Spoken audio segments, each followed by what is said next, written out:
Freaking out, man. You can't handle the truth. You can't handle the truth. What do all men in power want? More power. My name is Gianluca Zanna. I was an Italian by birth, and I became an American by choice. Our lives and freedoms are in danger. This is not a drill. If you're listening to this broadcasting, you are the resistance. All systems go. Welcome to Love, Guns, and Freedom. We're not afraid. Hi everybody, my name is Luca Zanna. You're listening to Love, Guns, and Freedom on KTOX 1340 AM and on United States.FM network. The show is about love, it's about guns, and it's about freedom.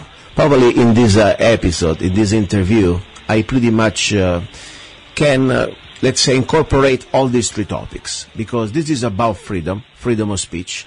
It's about also guns, and without the Second Amendment, I really believe you don't have that type of freedom anymore. And of course about love, love for your country, love for your next generations, love for your family, love also what's coming after us, because, you know, whatever we have left today of our freedom is pretty much very, very, very almost at the end. There is not much left. A few weeks ago, there was a very interesting protest in Phoenix, Arizona, by a veteran, a U.S. Marine veteran. His name is jon-ritzheimer. And it was pretty much, you know, a lot of news all over the world, I guess, also, not just in America, because the gentleman, he did something that I think was very inspiring, especially for me, coming from Europe, from Italy, that I really believe that only in this country, unfortunately, there is the First Amendment, according to facts. And the point is, this man, he wanted to show that we still have, or we don't have, freedom of speech. So he wanted to do a protest where pretty much people were free to draw the face of the prophet of the religion of peace. Okay? Guess what? We will find out if there is still really freedom of speech. And more important, we understand through his story what really means to step up and show the example sometimes to the rest of us about the reality, the true and sad reality that we are no more free anymore. I have the honor to have with me jon-ritzheimer. John, are you there? I'm here. Thanks for having me, Luca. Thank you. I really appreciate it, man. You know, I come from Italy. I was born in Italy, in Rome, and I came to become an American in 2005. And I took very seriously when I became an American my oath. And I didn't, you know, join the military like you did. I took a military oath, but my oath was pretty similar, you know. I'm here to defend this republic against all enemies, foreign and domestic. And I really believe that we have been infiltrated from within, and we have enemies from within right now, that we must take and uphold our oath. And I'm very proud of you what you did. And before you go ahead, you know, I want you to remind exactly what happened. I want to say to the listeners out there, you know, I'm not here to bash religions. This is not about this. It's about freedom of speech. Okay? If we have to understand that we have rights, and more important, if we need to understand our rights, they're here because we exercise them, and we will realize that we don't have them anymore when we try to exercise them, and things exactly they don't go the way it's supposed to be. So I don't really believe that we're anymore in the land of the free, but we need to fight back and take it back. Now, John, please give me a little bit about, first of all, your background. You know, I read about you. Tell me exactly where you're from, and you know, you serve in the Marine Corps. Tell us a little bit about you. Yeah, well, real quick about me. I was born and raised out in East County, San Diego, a little town called Lakeside. I did join the Marine Corps about a year after high school. I did 10 years in the Marine Corps. I would still be in today if it wasn't for the current tattoo policy. I had gotten some tattoos that weren't within standards or regs. They moved it from the wrist up to the arm. But anyways, I'm out. I took advantage of my education benefits, and I'm just trying to get on with my life outside of the Marine Corps. So, you know, I'll jump straight into the rally. You know, I saw on the news, and I did study Islam, so I mean, I'm not ill-educated to Islam and everything. And, well, I saw on the news the two gunmen that went and tried to attack innocent American citizens, right there in Texas, and that they were from here in Phoenix, right here in my backyard. Mm-hmm. So I went down to their apartment complex, and I protested out there. I wore the most offensive shirt I could find. and I was out there waving my American flag, and my shirt said F Islam, and I have my beliefs on Islam from what I've read through the Quran, and I'm not fooled by it.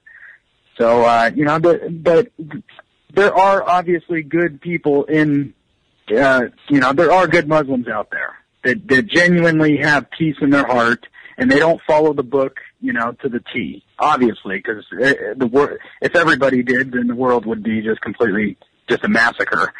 So, but anyways, moving on, so I held this protest. I was out there by myself in front of their apartment, and I had two Muslims come up and confront me. Mm-hmm. And as they were leaving, after we had a conversation, and I took pictures and filmed them as well, as they were leaving, one of them was threatening me, telling me I could expect to drive by and that they were going to put me down and everything. Wow. So I called a few of my Marine brothers up, and they came out there and stood with me for the next couple hours. And from there, then after we left, we said, you know what, it can't stop here. We got to take it to their doorstep. Mm. So we went to the doorstep of this mosque, which, by the way, now we're at 5 terrorists from this one mosque. Wow. There was the 2 Texas gunmen. There was 2 prior to them that were arrested and convicted on terrorism charges that a lot of people don't know about. And then just yesterday, they arrested another man that was selling guns and doing the training and stuff for the 2. And he even plotted against to do an attack at Super Bowl. But so that's 5 from this one mosque right here in Phoenix. Wow. That I'm being demonized over. So we held our first rally on May 17th in front of their mosque, and it was good. It was great. Everything stayed peaceful. Yes, people showed up with a gun on their hip. Yes, it's purely for protection. If it was for anything other than protection, then it would have been a bloodbath. It was purely 100% protection. Everybody wants to go home to their family afterwards, and nobody really wants to have to pull that trigger. It's not a good thing. I've been to war. Pulling that trigger is not a good feeling. And can I say something? You got to do it. John, I come from Europe, okay? In Italy, Europe in general, everybody's a slave. Nothing changed from the time of the Romans or the emperors. Subjects, they do not have the right of self-defense, okay? Only the cops or military or the bad guys, okay? Here is America, especially Arizona. I really believe we have that very simple concept that we are not slaves and we have the right of self-defense. I carry my gun every day. I don't need to go to a rally, okay? That's the bottom line. That's why I moved to Arizona. And the point is, this is show exactly the example that we can have freedom of speech without being, afraid to hide behind the cop or to bring a cop on our back, okay? By the way, they don't even work that well most of the times, only because people have that right to exercise the Second Amendment, is the right to self-defense, and also to defend our freedom. So this is for me exactly the example. You are there. You weren't trying to provoke anybody. I mean that you weren't trying to incite violence. You wanted to exercise your First Amendment right. That the politicians or the commentators on the news or people that may say, I don't like it, too bad. That's why it's called First Amendment. That's why this is not Europe, this is not Sweden, this is not Italy. People would have been going to jail just because you write something like that. Because in Italy you don't have First Amendment. Brigitte Bardot in France, just because she wrote an editorial that pretty much she was saying that she's very afraid that her country, France, is being destroyed by this completely uncontrolled immigration from Muslim countries, she had to pay $20,000 euro and she reached 6 months in jail. Are you aware that Europe, that's pretty much now everything, it's hate crime. This is supposed to be still America. And they want to tell you that you go out overseas to fight for our freedom. This is time to show that we still have freedom. And this is one of the most basic human rights freedom, First Amendment. So I tell you, you did a great job, and I don't care if people say, you're Islamophobic, whatever. That's the point is we have the right to without using violence, to express ourselves, especially when there are topics that you may not agree. That's the bottom line. So now, go ahead, please. You were there. You have your guns with you. I mean, we held our protest, our first one on the 17th. Everything went well, but the people weren't fully satisfied. Everybody that was there was just not satisfied yet. So we all stood around and we said, you know what, we need to do it again. But this time we need to do it when they're there so that they hear us. So we decided to plan it for a Friday night when they were there. And we went there. I commend the Phoenix Police Department for doing a phenomenal job. Great. There was no arrests. There was no fighting, nothing. Everything still stayed peaceful. Good. Even though there was vulgarity being thrown from both sides. Mm-hmm. Neither side was innocent there, okay? And side agendas were brought in. There was some racist people that were there that I don't share the same views as them. Yes. And but I was still attacked by extremists from the other side that don't know me from anybody. They still call me a racist and a bigot, but they don't know anything about me, that I have plenty of other friends of different ethnicity and other religious backgrounds that I'm very much friends with and brothers with out of the Marine Corps. So they just go straight to the name calling. They're not smart enough to have an intellectual conversation or to do the research and find out who is this guy and what's he about. So they immediately throw me under the bus because I'm going after this mosque that has had 5 terrorists that are out trying to kill innocent American citizens that may be offensive citizens, but that does not give you the right to kill them. Yes. So, and let me tell you that's something. what I was bringing to light. Let me tell you this, because I'm with you on this, and that's why I say now this is the time every American, I don't care if you're a veteran or not, but every American who is concerned for our next generation, you don't want to become this country like Europe. Like, people must be afraid to even speak up and say something because, rights are like muscles. Or you use them or you lose them. And this is exactly what you did. You did there, you exercised your First Amendment and you exercised your Second Amendment. And that was exactly the point. This is Arizona. This is not some, town or some city in Europe that you would have been arrested for so many other reasons just to think to do what you wanted to do. So we need to understand that. Now, I respect every religion, okay? But I respect every religion who respect others and do not use coercion and violence in their books and creeds. This is my point. We can't just say, oh, this is the religion of peace. I don't care about, honestly, I don't talk about religion in this show. It's about freedom. Everybody can do whatever they want until they do not infringe on somebody else's rights. But the point is, when I have now a group of people that you read their books. I got 3 copies of their books, okay? And, this is the official book. And this book is not about love. This is not about peace, like President Bush used to say, This is about conquering. It's about taxing people that don't agree with you, or you cut their heads, or pretty much they must pay a tax. As simple as that. So I do not appreciate somebody coming here and just trying to infiltrate the powers, the political powers, to try to modify this country and to make the next Sharia law. Or maybe even if there is no Sharia law, I should be not afraid to walk on the street in the streets of Phoenix and to have a shirt, whatever T-shirt I want. I mean, people, for God's sake, they're allowed to put Jesus Christ in the urines and put it in a museum, and there is nobody killing anybody. And here, just because you wanted to draw a little cartoon of somebody, now you have to risk your life. I mean, this is pretty much the reality. So the reality is, there is no more really freedom. Your life has changed today. You have received. Oh yeah, my life was turned upside down. But I had to follow through again for, just like you said, it's for my children's sake and for their future. At the rate and the direction that we're going, I fear for their future. So I needed to take a step. I needed to take a stand, and I needed to take initiative to make sure that and even if that means me dying, I'm okay with that. I will gladly die. Everybody's going to die. But I would gladly die if it meant a better future for my children. So that's what I'll die defending it. And this is exactly what I say. I'm not any type of a combat guy. I'm a regular guy, but I always say to myself, we all gonna die, okay? And the point is, there's only a difference. We can decide how we live and how we die. We can decide if we're gonna die as a people with the regrets, to be pretty much being eternity, being ashamed of ourselves, because we were pretty much afraid of our own shadow, or we can say, we tried everything we could to do our part. And this is my point. I'm so proud of you, and this is for me one of the reasons why I became in America and I came to America. And this is the seed of freedom we must keep alive, because we must understand what you did there cannot be done anywhere else in the world. This is still America because of people like you. America is not a country, it's an ideal, and this ideal of freedom is kept alive by human beings, Americans like you. That's why we gotta keep doing it. Now, that's why I said to everybody out there, You know, your life has changed. You knew what you were doing. Maybe you didn't understand how big could have become. But, you know, now you need to start to think about watching your back everywhere you go.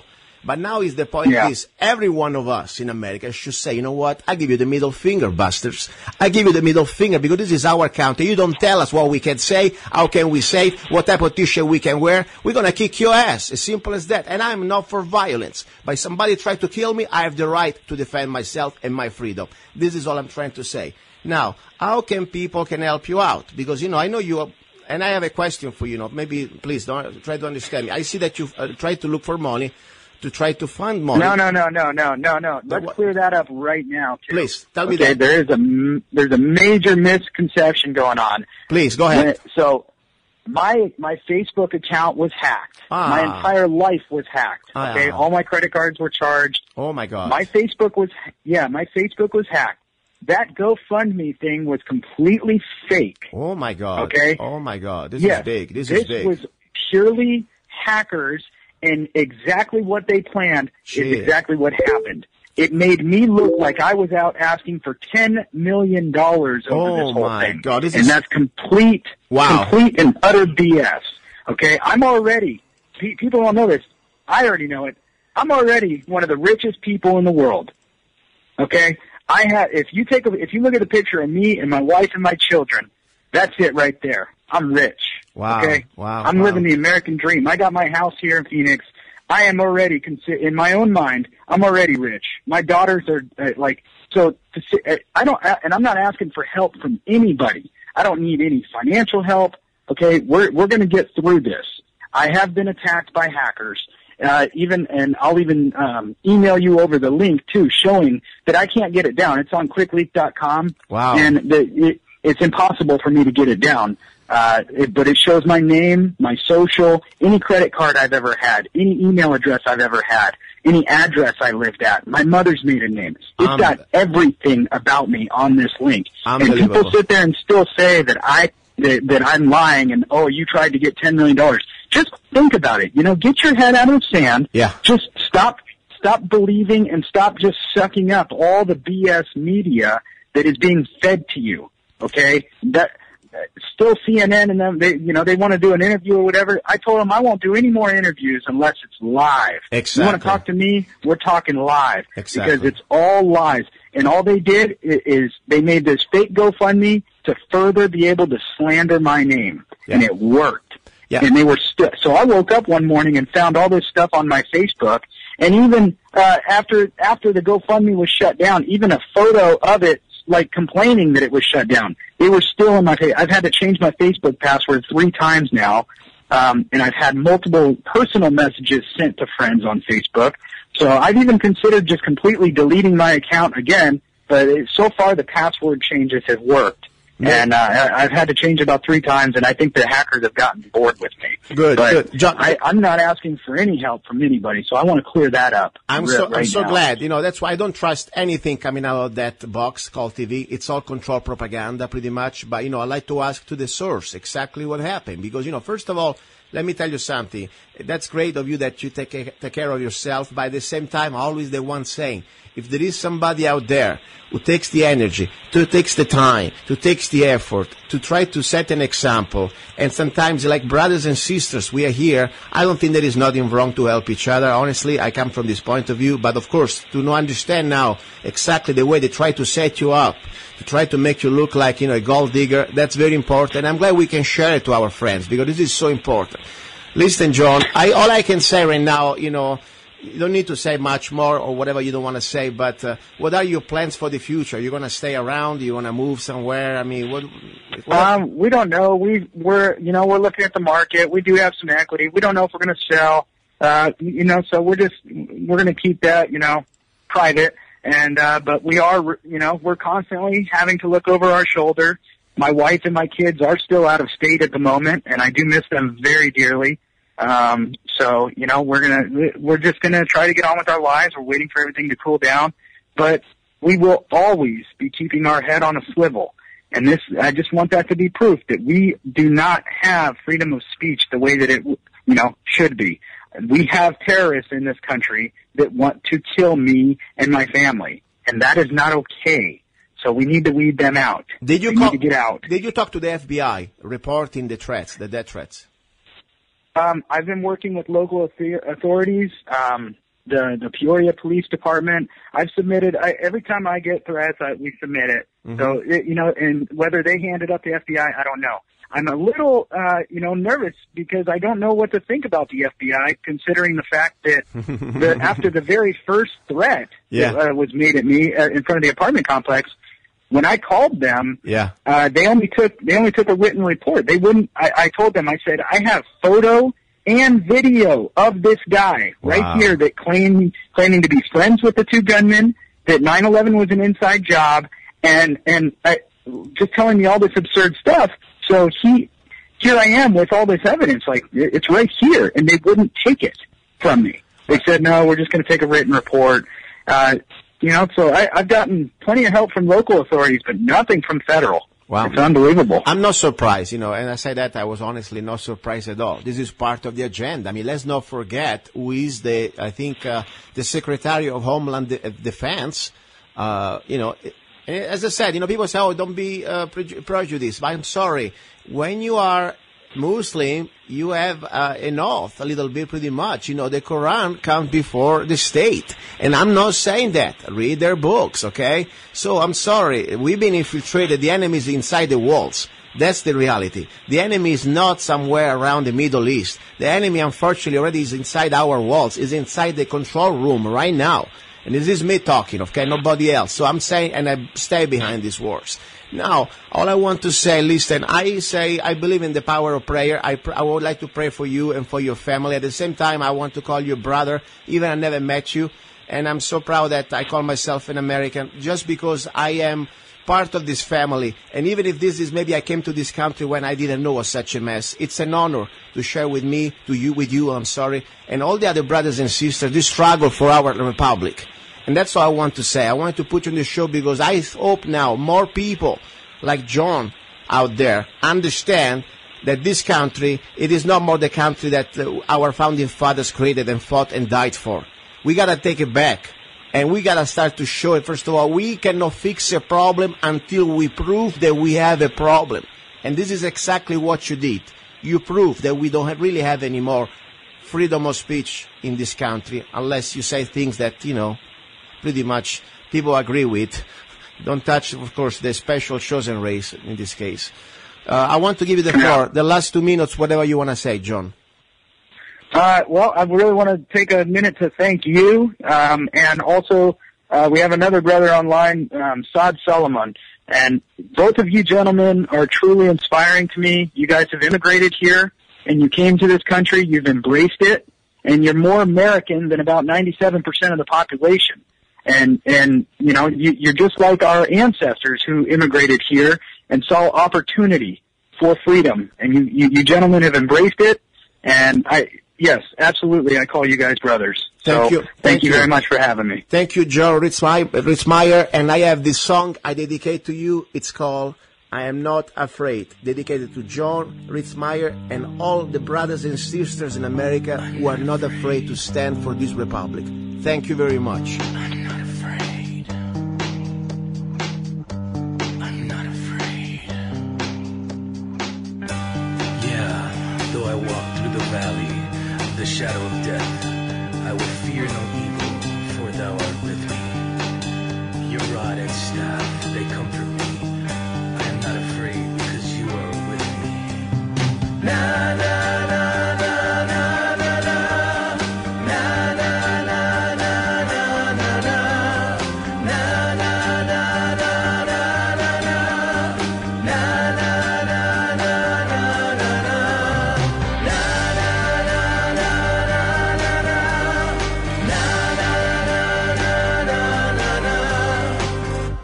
I'm not afraid.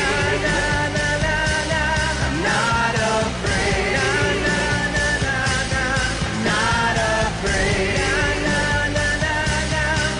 Not afraid. I'm not afraid. I'm not afraid. I'm not afraid to face the truth. I can see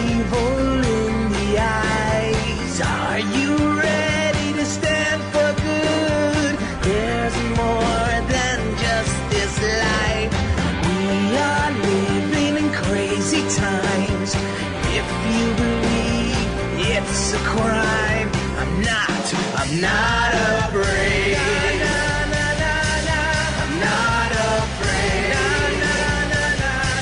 I'm not afraid.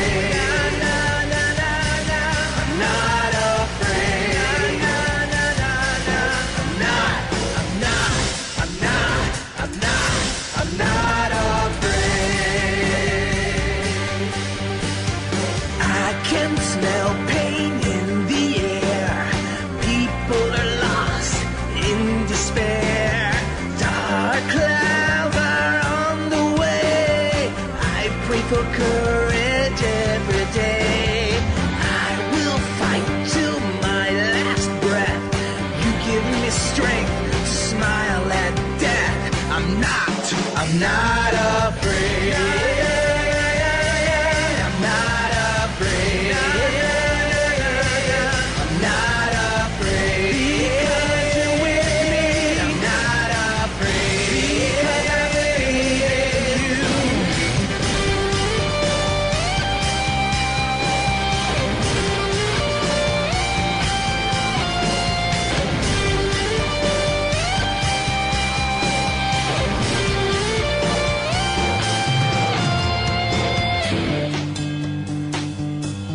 I'm not afraid. I'm not afraid.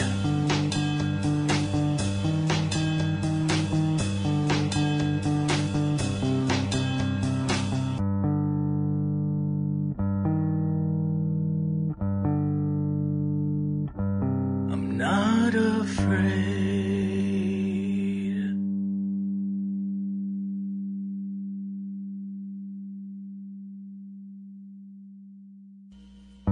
He's a songwriter, a poet, a rifleman, I'm not afraid. and a constitutional activist. I'm not afraid. Italian by birth, I'm not afraid. American by choice. Gianluca Zanna I'm not afraid. and his new CD, Love, Guns, and Freedom.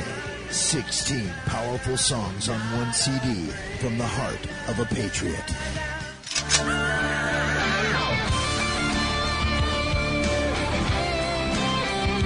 For download or to order the CD, go to www.lovegunsfreedom.com. That's www.lovegunsfreedom.com. Lyrics for your mind, music for your heart. Gianluca Zanna's new CD, Love, Guns, and Freedom. Okay, as you can hear, this is not a hobby. This is not something, this show is not like about getting cool and, have fun. I mean, yeah, I enjoy what I'm doing, don't get me wrong. I try to find the positive side. But this is a serious game. This is a serious matter. Talking about these things, not many people want to talk. And there are not enough money really out there that they could pay for the harassment, for the hate mail, for the physical threat, for everything. I mean, guys, this is a serious matter. And I'm not here to try to be the savior or try to be some sort of a victim. I do this because I want to do it. Fine, there is no drama. But let me tell you something. I really want to share, first of all, I want to thank the radio, the station here, KTOX 1340 AM, and of course the listeners.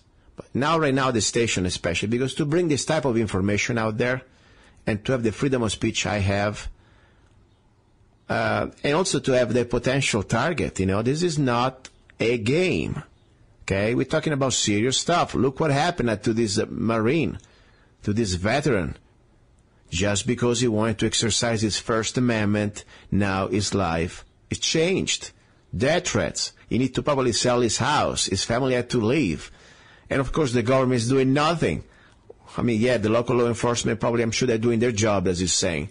But the federal government, try to do something like that and put yourself in some minority and try to say that's some majority. We are minority, by the way. It just depends on which zip code do you live. It's all relative, okay? They would have had probably the whole Homeland Security behind. Instead here, left alone. Probably now is domestic terrorist. Of course, he's a veteran. He's on top of that list right there. He believes in freedom, in the Constitution. Boom.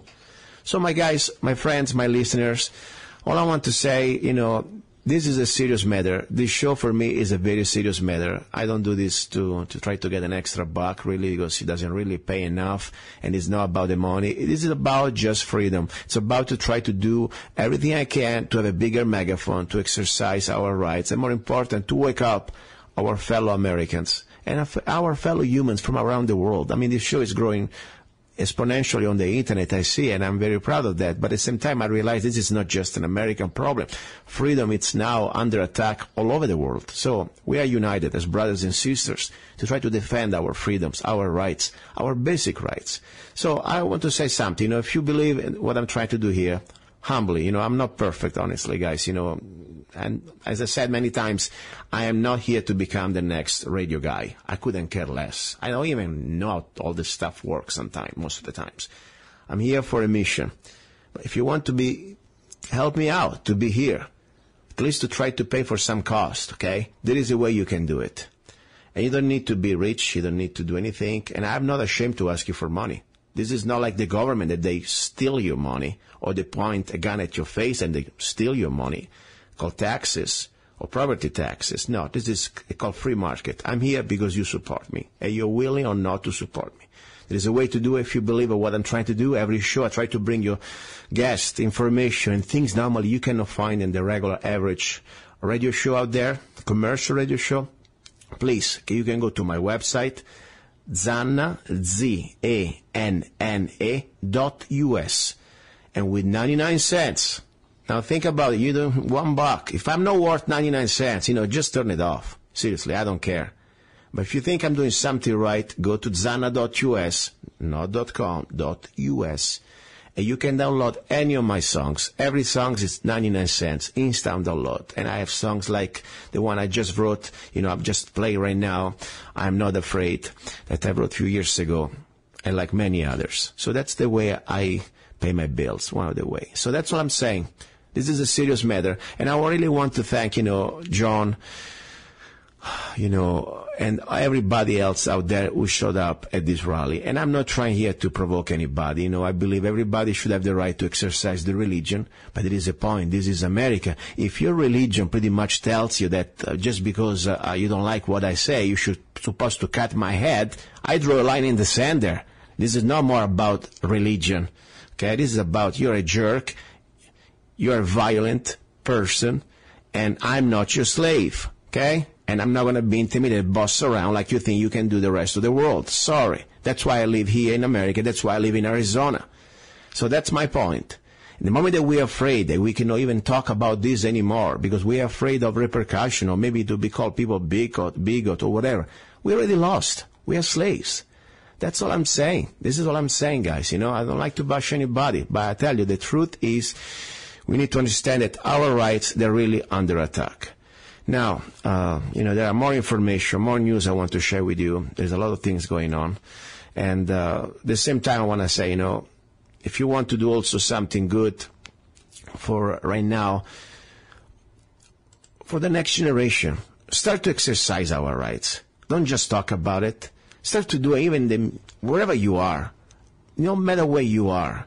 Don't just say, okay, you know, I understand. No, you need to start to become activists. We cannot just be passive, cheers up, you know, cheering up somebody else, not enough.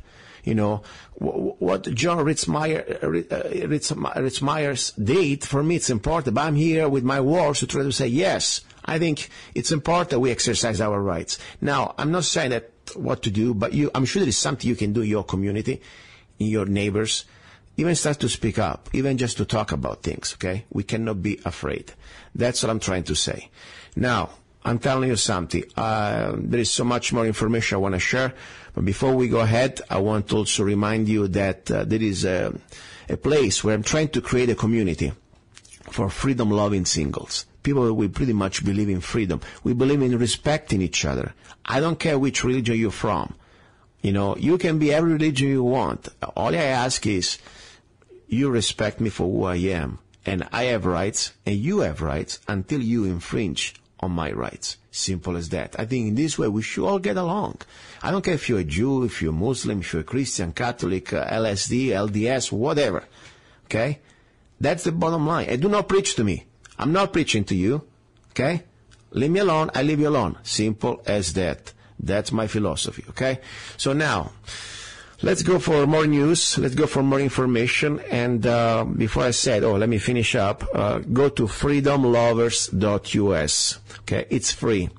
It is not just for dating. Yes, by the way, there is nothing wrong with dating, freedom-loving people who believe in freedom, but also to network, to find opportunity to network, finding each other, doing business. You can also create a profile. You can also post your products if you sell stuff on the free classifieds and everything else. Freedomlovers.us. You're listening to Love, Guns, and Freedom with Luca Zanna, and now we go for more news. Have you ever met someone on an online dating site and thought, wow, this guy is perfect for me, or she is simply amazing, only to find out they were hiding a deep, dark secret? They plan to vote for Hillary. FreedomLovers.us was created for singles who want to exchange ideas and a love for freedom. People who are looking for solutions to create and defend freedom in the real world, and at the same time, getting that once-in-a-lifetime chance to find their true soulmate. Whether you are interested in meeting your soulmate, making new friends, networking, or hanging out with that like-minded liberty lover, visit freedomlovers.us. It's the first free dating site and community. So patriots, don't waste your time with other dating sites. freedomlovers.us is the place where like-minded singles really click. Hey folks, welcome to a real quick edition of Notes from the Man Cave. At a recent city council meeting in Flagstaff, Arizona, Councilwoman Eva-putzova expresses her wish to enact local gun control laws. Yes, as was reported by the man in the Man Cave, Eva-putzova wants to legislate in the area of gun control in Flagstaff, and she wants to sue the state to do it. Unfortunately, the video of her in the Man Cave was low, so we boosted it up so you can hear what she said.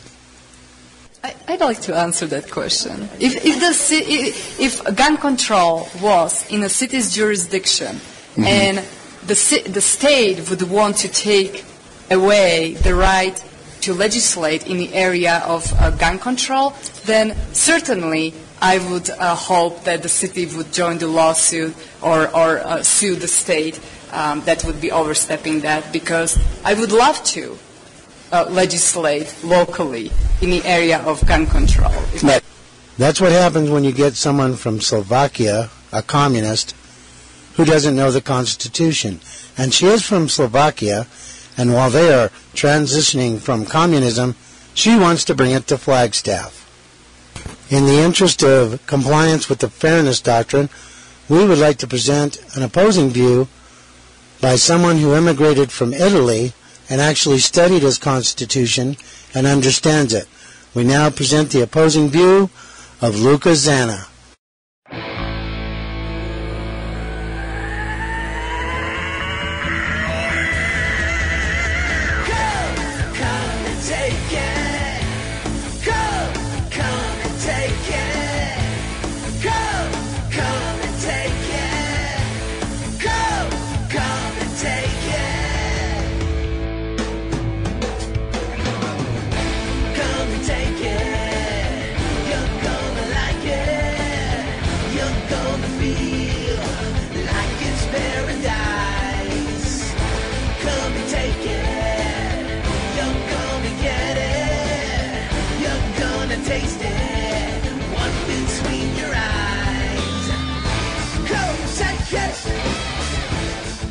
Okay, guys, this is the final part of hour number one. You're listening to Love, Guns, and Freedom with Luca Zanna. As you just heard, this is disturbing what's happening. First of all, let's get some updates. Everybody probably heard about Obama and the South Carolina shooting. These bastards, they are back. They are back. They don't even wait for the bodies to be, at least they're still warm. These dead bodies, they're still warm, and these politicians, they have only one agenda: to deny us and to steal our rights. In this case, the Second Amendment. They can stop. But I will talk much more now about what happened in South Carolina and my humble opinion on this, and also what we can do to stop this type of crime. And also how to defend ourselves. That's why the second hour is going to be just about guns, and I'll talk about tactics, ideas, and also some solutions. How can we prevent that in a way that all of us can be some sort in control, at least of our own destinies. Some technical and also tactical ideas. But now, before we go there, I would like to say, this is happening not just at federal level. Unfortunately, these tyrants, these communist pigs, they are pretty much infiltrating everywhere, every city council, even in our great state of Arizona. Pretty much we have one of the strongest, state when it comes down to gun laws, gun rights. Arizona is number one, 2 years in a row, according to Guns and Ammo magazine, for the Second Amendment right. We have the best legislation here, but there are these individuals from, for example, from different municipalities, like the city of Flagstaff, eva-putzova is the Flagstaff city council member, that she can control herself. I mean, she said that straightforward, that pretty much she wants to create gun control at local level. And by the way, this is something that it's against the state laws. One thing we have good, at least in the state of Arizona, is that there are preemptive state laws. That means you cannot at local level, you cannot legislate basic gun laws, especially when you want to rewrite them, So he can do that. But she's from, Slovakia, former communist nation. She's also member of the Progressive Party. I mean, you can go there on their website. You can find that eva-for-the-people.com, and pretty much realize that we've been infiltrated. Now, this is not about difference of opinions, we agree to disagree. No, this is about somebody who wants pretty much take your rights away. It's different, She's a progressive, she wants to take your money, and of course, to take your money, she also needs to take your guns. Now, I want to be very fair with her, because, I like to have on this show everybody, especially people who I disagree. I already officially launched an email to her, to eva-putzova, it's a city council member from Flagstaff. And I hope she can come. I really hope she can come. And because I think this is so important that we have a debate. First of all, not because I want to debate my rights. My rights, our rights, especially the Second Amendment and all the Bill of Rights, for me, they are not on the debate, because I don't negotiate my rights. That's the way it is, Mrs. Putzova, You want to take my guns? There is nothing to debate. You must pretty much get it with force, and I will not comply. Let's take it like that. But, I also have always hope that maybe as human beings, we can communicate, we can express each other. I would like to understand how her brain is rigged and how her brain thinks, why she wants to take guns from law-abiding citizens, why she's so concerned about it. And maybe to understand the logic, maybe can bring her to reality. And more important, to remind her. For me, this is the most important thing. This is America. This is not Slovakia. This is not Italy. More important, this is Arizona. You can legislate all you want. You can waste paper and ink. Seriously, Mrs. Putzova, or whatever is your name, and try to say that you're God, and trying to say that we are slaves, and try to say that we're supposed to submit our rights and our guns to you. Guess what? What you're doing, since you are an environmentalist, I know that, I believe to protect the environment too. So let me tell you something. Do not waste paper, because trees, they're really precious. Do not waste ink.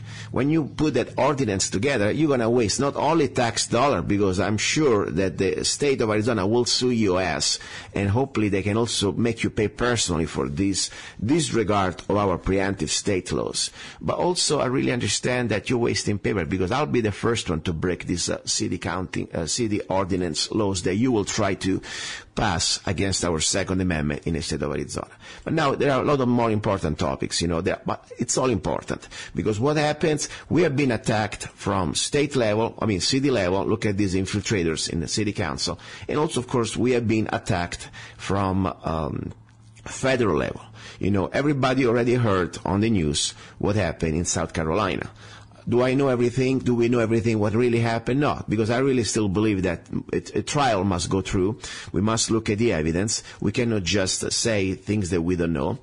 And of course, everybody's innocent till proven guilty. All we know that this person now is being apprehended, and I hope justice will be served. But now let's start from the basic point of view. First of all, one very important thing, we should understand that we are not collectively guilty for somebody else's sins, okay? If that was the case, let's say tomorrow, how many car accidents or how many people committed a crime with a hammer? I mean, I'm sure thousands of people committed a crime with a hammer. Should I be denied the right to have a hammer? No. I mean, how many people was drunk and driving just a few days ago, maybe last night? I'm sure there were thousands of people all over America that they were drunk and driving just last night. Should we all be denied the right to drive because somebody is out of control? No.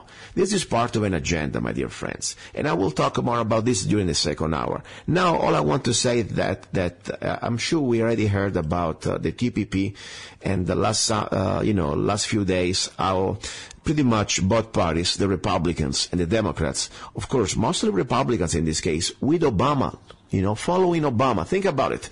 They pretty much, supported and voted for the TPA, this Trade Promotion Authority, and the TPP, this Trans-Pacific Partnership that they're passing through the Senate and now going through Congress. But let me tell you something. This Trade Promotion Authority that people think like, Ted Cruz, such a piece of garbage, honestly. I go find out why I'm saying that. He's siding with Obama on this one and doesn't understand. He thinks that, he does understand. He just doesn't want to see it. This TPA, this Trade Promotion Authority, is giving pretty much, power, okay, to the president to promote free trade. And I'm talking about unchecked powers, okay? We give it like almost power to a king at this point. He doesn't understand when you go into the free trade agreements without any more Congress overview, okay? The first type of treaty that he can pretty much go through, Mr. Obama, King Obama, will be the Arms Trade Treaty, okay?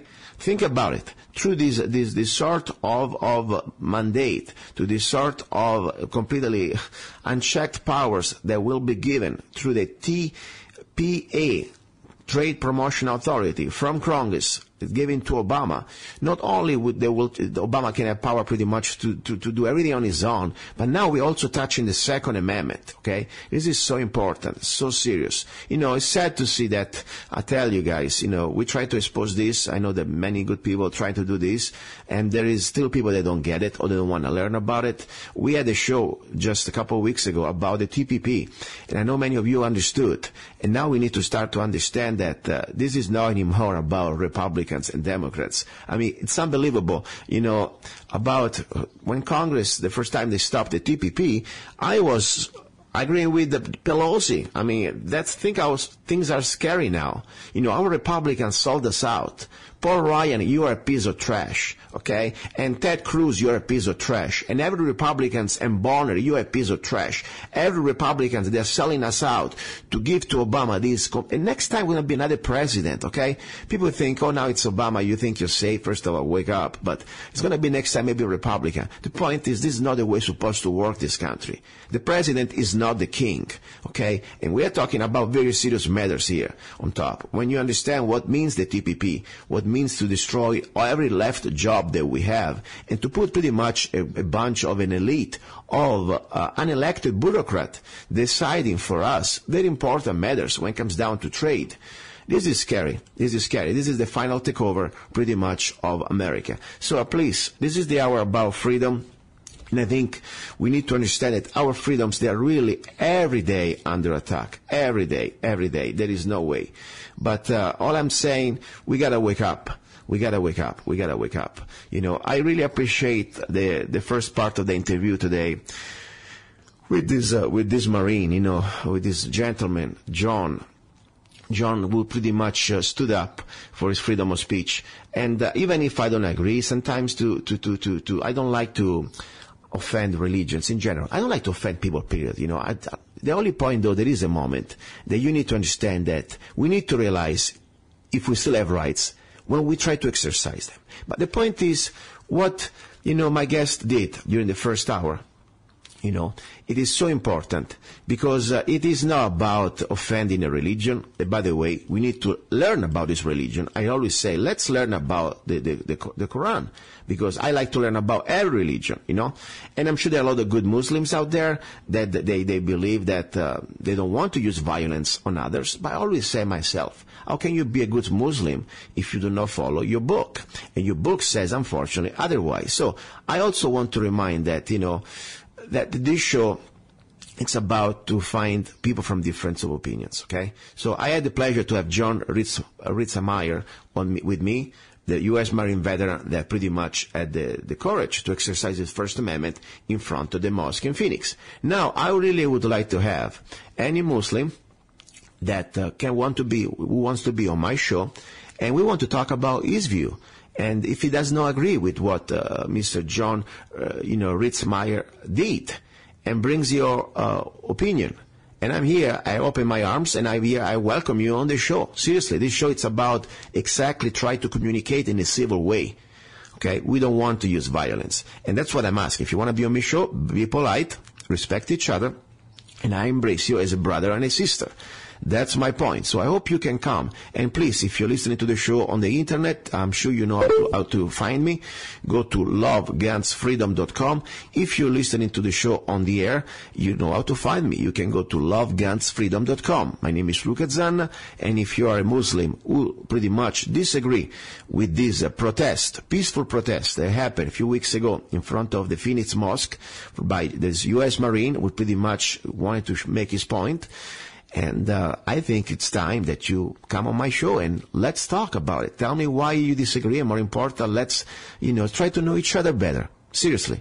I really believe what's happening right now, the elite, the global elite, they try to put us against each other, I don't care which religion you are. I don't care which color you are.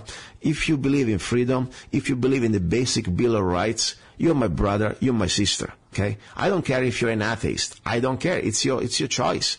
It's your right. All I care that you do not want to force on me your beliefs. That's all I'm asking. That's what I'm trying to do here. And that's the way I think we should all get along. And more important, we should understand, they're trying to put us against each other. I mean, my black brothers, people that you're listening to the show, if you're black, they're trying to use us and divide us. They try to divide us between races. The elites, these international bankers, they know that the moment that we, the people, we wake up, they are gone. They are gone. We must unite as human beings. We must unite as Americans. Now what happened, I'll talk more in the second hour, what happened in this church in South Carolina. This is going to be played not just for the Second Amendment, to try to deny our Second Amendment, but also to keep us separate as races. I mean, I've never seen so much racism since Obama got in office. And don't get me wrong, we're human beings. There are always jerks out there from both sides, There are racists from the black side, there are racists from the white side, there are racists from the yellow side. The point is, we need to move on. So, at this point, what I want to say, we got to really start to think, every one of us, the only reason why I want to be on this show, because I hope and pray I can make a little difference. I don't care if it's just in my community or maybe somewhere around the States or maybe around the world. I know this show is getting now on the internet a lot of more listeners than before. We got to understand that we are under attack 24/7, 365 days of the year. They will never stop. And I don't care if it's the Second Amendment, First Amendment, Fourth Amendment. It is every day. Your food rights, the vaccination they're trying to force on you, the school system they're trying to control your kids, your property, everything. Now, we cannot fight it all. We are human beings, I understand. We gotta sleep sometimes. We gotta try to don't go crazy here. At the same time, we need to dose our energy. And start to understand if every one of us could do a little bit, just a little bit, during the day. I think at the end of the day, we could do immensely. As individuals, we have so much power. When we realize that every one of us, we don't need to wait for the rest of the collective to take action. You don't need the group. You do your part. Could be, for example, the phone call to this city council member of Flagstaff, or could be, for example, writing a letter to the editor to your local paper, or could be to the church and say, maybe we need to talk about gun control. That means, I want to be sure that we have guns in this church to defend ourselves in case some evil person trying to come there. And maybe if you are a gun person, train your pastor. Maybe donate some money to buy a gun for your church. Do something. That's what I'm saying. We can do so much. And I tell you something, this is not about politics anymore. I mean, I'm sure you already heard from me. I'm sure you already know about it. This is not about politics. This is a battle. At the end of the day, it's a battle between good and evil. And this is happening, it's a battle that doesn't happen in the sky right now or in the other dimension. This is happening on planet Earth. So they will use instruments and tools from this dimension. And one of the way the devil, if you don't believe in the devil, that's fine. But you believe in evil, I guess. I mean, even if you're not this, you believe in evil, okay? There is good and evil. The way evil will try to pretty much control his slaves, he needs to pretty much put us in bondage. Even in physical bondage. They must own your body so they can control your soul. That's part of the plan. Think about it.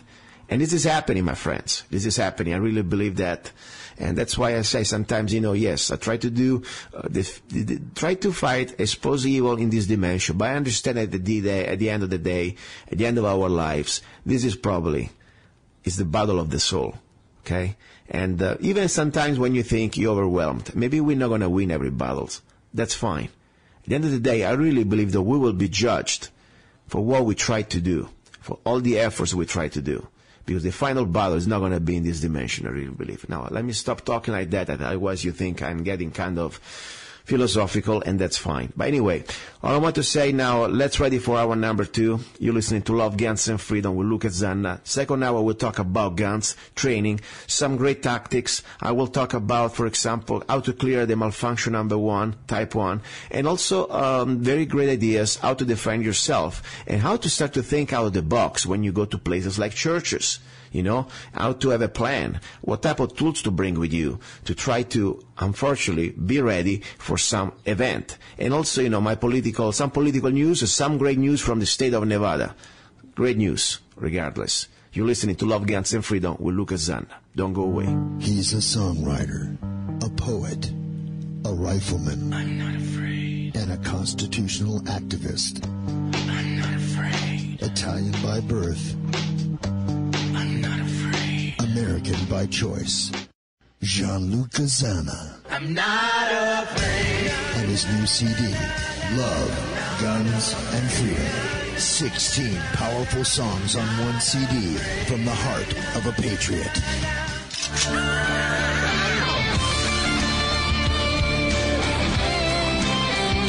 For download or to order the CD, go to www.lovegunsfreedom.com. That's www.lovegunsfreedom.com. Lyrics for your mind, music for your heart. Gianluca Zanna's new CD, Love, Guns, and Freedom.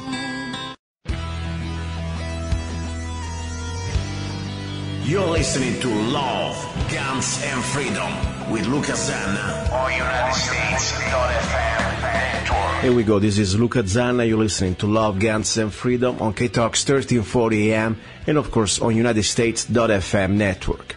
This is the hour number 2, second hour, all about guns. Guns, training, and use. Now, trying to take it easy a little bit because it's kind of stressful today. A lot of bad news, also some good news. A lot of events that make you realize really that they never give up. When I say they, who are they? These wannabe tyrants, these control freaks from different type of government, from state, local, and of course federal. I'm sure already many of you already heard a lot about this South Carolina shooting. And the point, I'm not going to add more on this one right now, especially because we don't know still all the events, okay? And I think there is a point that we need to see a trial, we need to see a jury, we need to see the events, the facts, before we start to speculate and saying things that we are not for sure. But at the same time, I would like to start to think about some logic. Logic that pretty much is not connected to any events. It's just basic 101 logic. As a human being, as a person who does not want to be a victim. First of all, number one, we know that now the administration, the Obama administration, and many also state and local governments, they will try to use this to implement gun control. Nothing new. That's on the agenda. Now, I don't need to debate my rights. I said that before in the other hour, and I will say every time. This is not about debating our rights. We are not, guilty by a collective sense of guilt.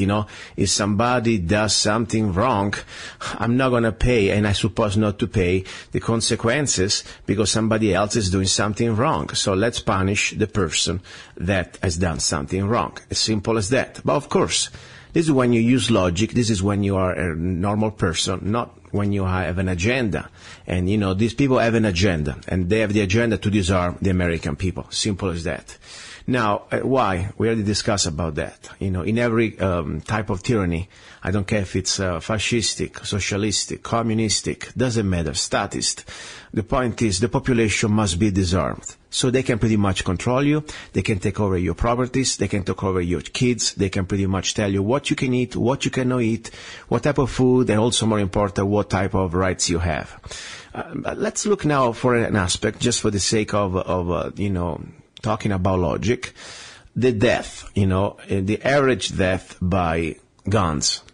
And these are not even in details. I'm just going by generic numbers. This is directly from 2011, and it's about, mostly from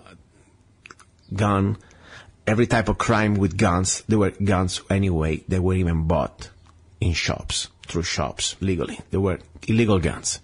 So anyway, I'm talking about, and by the way, you can buy a gun in Arizona without going to the shop, and it is not illegal, just for the record, okay? Anyway, in 2011, we had about 195,000 deaths by medical malpractice. That's a pretty big number, 195,000. Then we had about 12,000 deaths by drunk drivers. That's big numbers. I mean, we should probably ban all alcohol and probably, maybe even the cars, I guess. Then we had more than 650 deaths by knives. Wow. I think we should do a background check if you can buy a butcher knife. Then there were 496 deaths by hammer. And finally, these evil guns, not being sarcastic, there were about 323 deaths by guns. And this is not even considered that many of these cases, they were anyway all guns illegally purchased, not even through the regular channels. So that's my point. Think about that. Think about the logic, okay?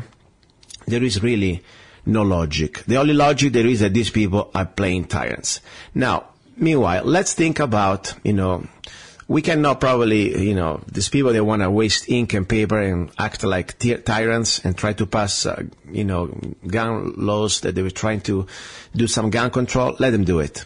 At this point, of course, always try to be there, be active, contact your local politician, make them know what you think about it. Don't be shy, be polite. That means don't be unlawful, but be stern, okay? And also at the same time, just think that we have to do what we have to do. And every one of us, we must answer to our own consciousness, to our own soul. If they want to pass gun legislations that limit or pretty much try to destroy our Second Amendment, I'm not going to tell you what to do. I just tell you what I can do or what I will do. I will never comply. Simple as that. And people can say whatever they want at this point. This is not about, 51% of the people can decide if I have a right or not. I have a right. You have a right. We have a right of the Second Amendment. Period.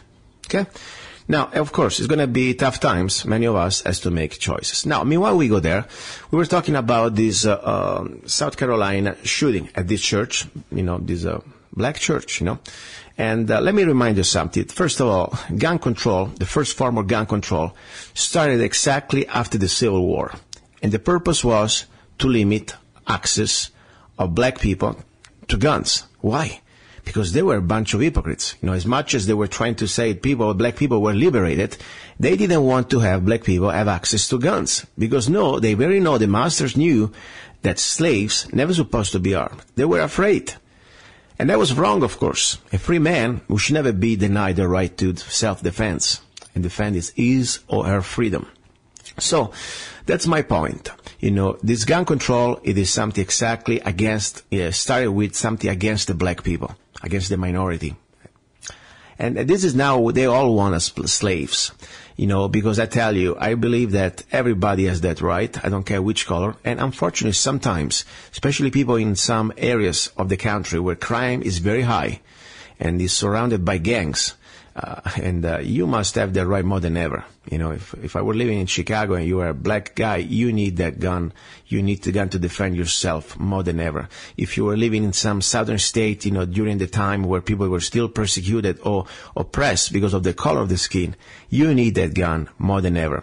And that's the point. And that's why also, the idea of gun ownership among the black people was so important, because it's, first of all, it's a philosophical point of view. It's a symbol.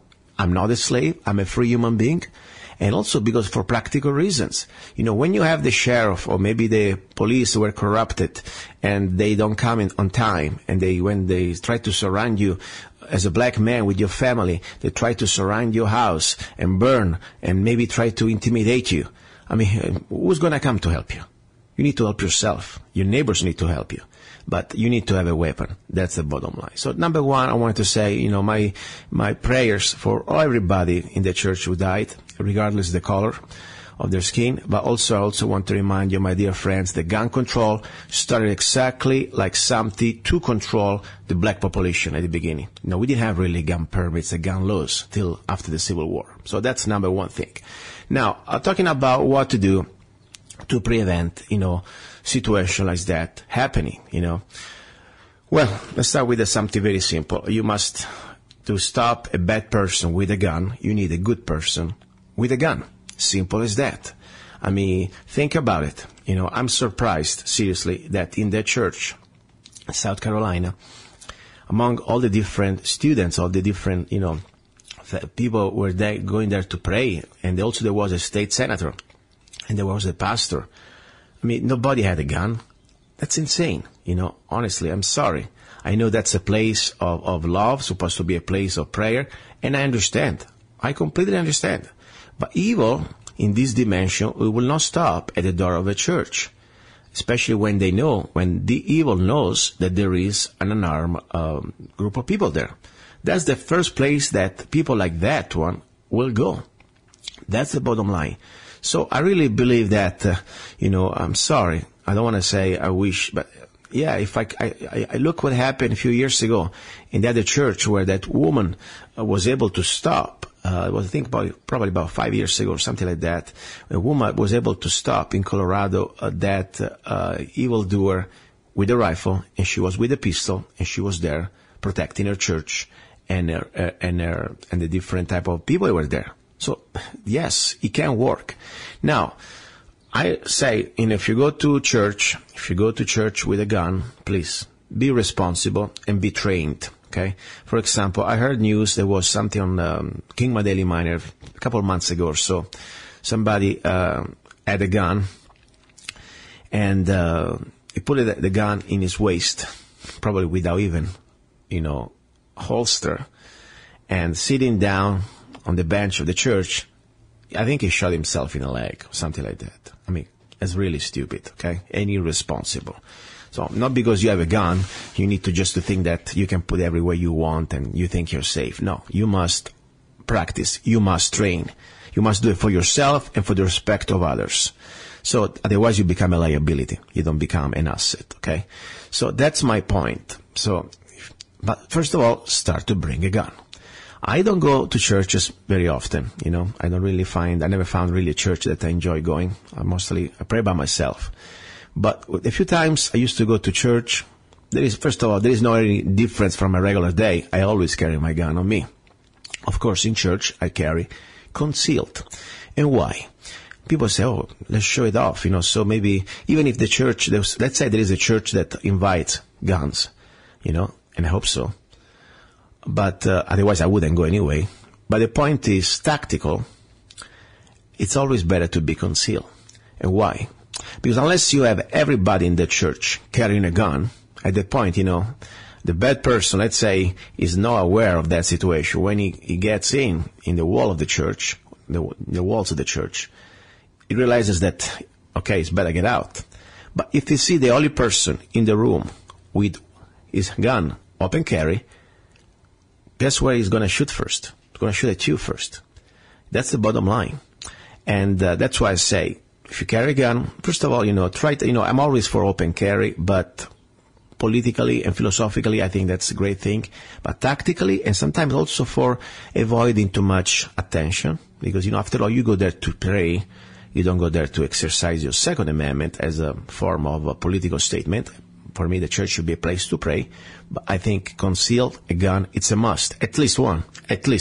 And be trained.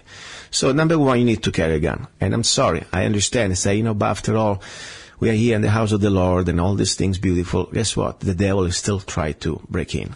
You better be ready. And then, of course, we understand if you believe in God, you will go on the other side. That's fine. But meanwhile, we're here. I don't think we should let evil flourish, and we should stop it. So, first of all, if you go to church, I don't care which church, you start better to understand we need to carry a gun.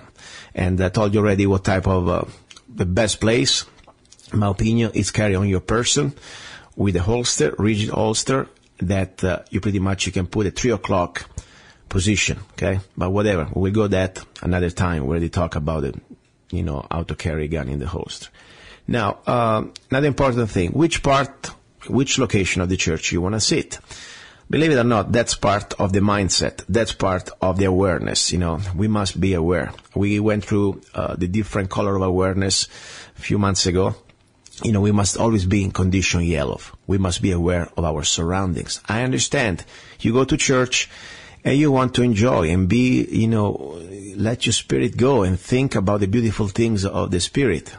But the point is, I'm sorry, unless you have somebody watching over you, I think you always, when you are surrounded by the public, you always must understand that, unfortunately, there is nobody safe. There's always 1%. 1% of statistics says that 1 over 100 people, there is a criminal element in society. So think about it. How many people you got in the church? So it can happen. So at that point, I would say, you got to start to think, look around. Anything looks weird. After all, you see a guy, let's say everybody's black in the church. Don't get me wrong. There are a lot of, I wish there was good integration between black and people, and I would like to go to a black church and be, feel comfortable, and black people go into a white church. We're supposed to have no color. We're supposed to be just human beings. But when I start to see something that doesn't look right, at least keep an eye on it. Then you start to see that yes, maybe some patches on his jacket that I do not understand. I would like to see what do I think about these patches. Seems like this guy had patches about segregation or Rhodesia army. I don't know. We will find out after the trial is over. That's why I don't want to speculate on this trial, okay? All I want to say, how can we start to think that this doesn't happen to us? So look around, start to always be aware, and more important, look who is behind you. When the few times I used to go to church, I never put myself on the front row. I always like to be the last row, and I don't even like to be at the last row close to the entrance. I like to be at the last row in the corner. Why? Because from the corner, I can always see somehow who's coming in, and I have behind me just a wall. And if somebody doesn't want to sit on the chairs in front of me, well, I keep an eye on that person in a more, focused way, because I don't need to look all 360 degrees. I can see better who's behind me. So that's very important. Start to think like that. And then, more important, we talk about this, about the tactical mindset. You need to start to visualize before things happen. What would you do? Because under stress, in the middle of a drama situation, let's say you're there, you're praying, and out of the blue you see a person, almost in slow time, pulling his gun out and start to shoot at innocent people. I am sure that unless you already went through the situation, but if you never thought about that before, you will have at least a couple seconds or just say, oh my God, it cannot happen here. It cannot happen, period. This is like too bad, too terrible. Guess what? That's why you need to visualize. Because there is a point that you must draw the line in the sand. Think about it. You see a guy coming into the church with a trench coat, and it's summertime. Well, I will start to be kind of very suspicious. Is it time to shoot? No, probably not. This guy just with a trench coat. Maybe he's a weirdo. But keep an eye on him. From the trench coat now you start to see a shiny metal object. Well, I would start to think there's something way to be considered now. And at that point, you're still in denial, and then you see that trench coat opens, and that person has a shotgun, maybe, pump, short barrel shotgun, and he starts to shoot, or even better, start to rack. He racked the first round in the chamber. What do you think? You're still thinking? Are you still thinking? But after all, you didn't kill anybody yet. Well, it's a tough call, and it's a very important call. You need to start to decide if that's what you want to wait. And then at that point, the situation progresses. And you visualize all that in your mind. And then you pray that you're never going to face this. I pray that I'm never going to face any of this. But if you are in that situation that one day you're going to make the difference, you're going to stand between good and evil, you will stop evil, at least you have a chance. You have a chance, first of all, because hopefully you're trained. More important, first of all, because you carry a gun. Because at that point, that's the number one thing you need. Number two, you must be trained and responsible. And then, of course, you must have already the visualization of the mindset. That's, for me, one of the most powerful tools to start to think. Okay. Now, another little tip. I know people think maybe I'm a little paranoid. But after all, do you carry your spare tire? I'm sure you do. Are you paranoid? No. You just pray you never have a flat, but if you have a flat, you have a spare tire. Now, if you go in places, and I will show a video, if you can go to lovegunsfreedom.com, I will post that video tomorrow. It's about some ideas, thinking out of the box, how to pretty much carry with you not just your pistol, but something else. Why something else? What is something else? The point is, that now in this world, look what happened in Texas a few weeks ago, while these two extremist Muslims, they wanted to break into this event, of drawing the photo of a picture of the Prophet and blah, blah, blah, and they were there with the long weapons. They were there, I think one was with an AK-47, the other one with a carabine. And who was able to stop them? This man with a pistol, okay? But it was pretty good. The point is, you're still lucky if you can stand against a short weapon, a handgun against rifle. Normally the rifle wins, okay? If the rifleman is trained, of course. So the point is, the pistol is something that normally you engage your adversary in a colloquial distance between 0 to 25 yards. Then, of course, with training, you can also go to 100, 200 yards too. Some people can do it, but there's a very disadvantage with that. Not everybody can do that.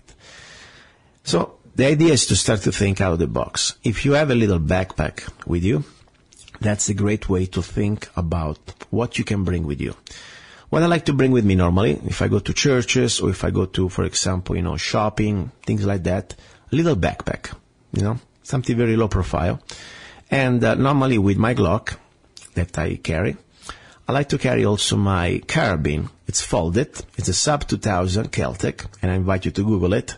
And also you will see the video on lovegunsfreedom.com, how easy it is to conceal. And you have your access to a carabine with a stock that, first of all, you have a 16 inches barrel. So you have, even with a regular 9mm, you have much more speed and penetration. And more important, you have much more controllable, shots a longer distance. Let's say somebody out of the blue is coming in your church, or regardless, let's say, scenarios. Think about what happened in Texas, coming at you with a rifle. And normally, good people, it's hard to carry a rifle all day long. In Arizona, yes, I could carry my rifle on me with a sling almost everywhere. But this is not really the right way to do it, in my opinion, because you draw too much attention, And of course, as I said, the bad person, it will shoot you first. And the point that, unfortunately, you don't have the element of surprise. He has the element of surprise. So that's why be low-key. This sub 2000 Kel-Tec carabine, it's perfect. It's cheaper than a Glock. You can get it probably for about $350. They come with different type of magazines, okay? There is the one that adapts to Glock 17 magazine, 9mm. The one that adapts to Glock 40, Glock 22 magazine for 40 caliber. Then there is also different thing comes with Beretta or other type of guns. So it's great because you still have your gun and you can swap magazine and use it for your carabine. It's concealable, easy to deploy, it takes less than a couple seconds. Just open it up and boom, you have an extra tool. Now, in this little magic Mary Poppins bag that normally I would suggest you to bring with you, especially when you go, out of town, or maybe you just go on the road, or even just you go shopping, bring your little bag. Never know. There are some incredible ballistic plaque, okay, something I want to talk. And I say, I already told you, I share this information as an act of love. I'm not getting paid by any of these companies, and when I get paid, I'll let you know, okay? So this is about sharing something that I think is important for your safety. And if you never have to use it, great, be happy about it, okay? So you go to botach.com, okay? BOTACH.com. And they have incredible ballistic plaques, okay? They are plaques that you can pretty much insert in your backpack that I just told you. They are very light, okay? There's pretty much almost no weight. And they can stop pretty much any type of handgun caliber. We're talking about also 44 caliber, okay? From the 9, 38 Special, and 44 Magnum, 45. It's amazing. It's amazing. I had few of those, and they're affordable. I show them, by the way, also some with my 40 and my 9. They're great. They hold it very well. And you can get it for about $99. Think about it. For $100, you have a light plaque you can put in your backpack. And God forbid you have to face evil. You have at least an advantage. But what you would do, you get your backpack, you shift it in front of you, and you wear it like you have a vest. So at least in this backpack, you have a sort of a protection for your torso area. Or you can use it as a shield in case you're driving, somebody tried to carjack your car, and you're just a regular car. You're not like these politicians that they have all these bulletproof cars. A regular person with $100, $99, you can have at least something that you can throw in front of the window. If somebody's trying to shoot at you, you have some sort of a protection. Something to look at that.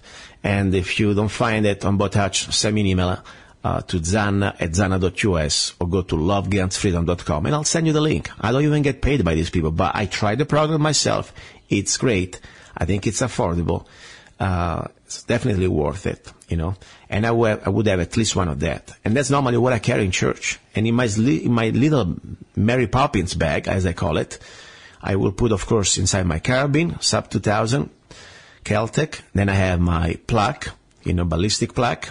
Then I have, of course, a little emergency kit. You need to start to think that if somebody get wounded, and maybe emergency 911, and the doctors, and before they go to the hospital, this poor person could be yourself. You might bleed to death. So have some basics and learn how to use them.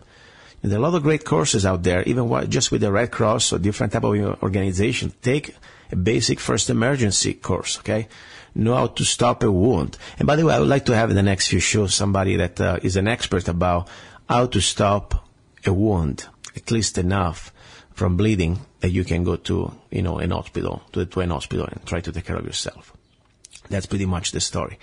So this is just to think, let's start to be proactive. Let's not be victims, okay? After all, evil is out there, you like it or not.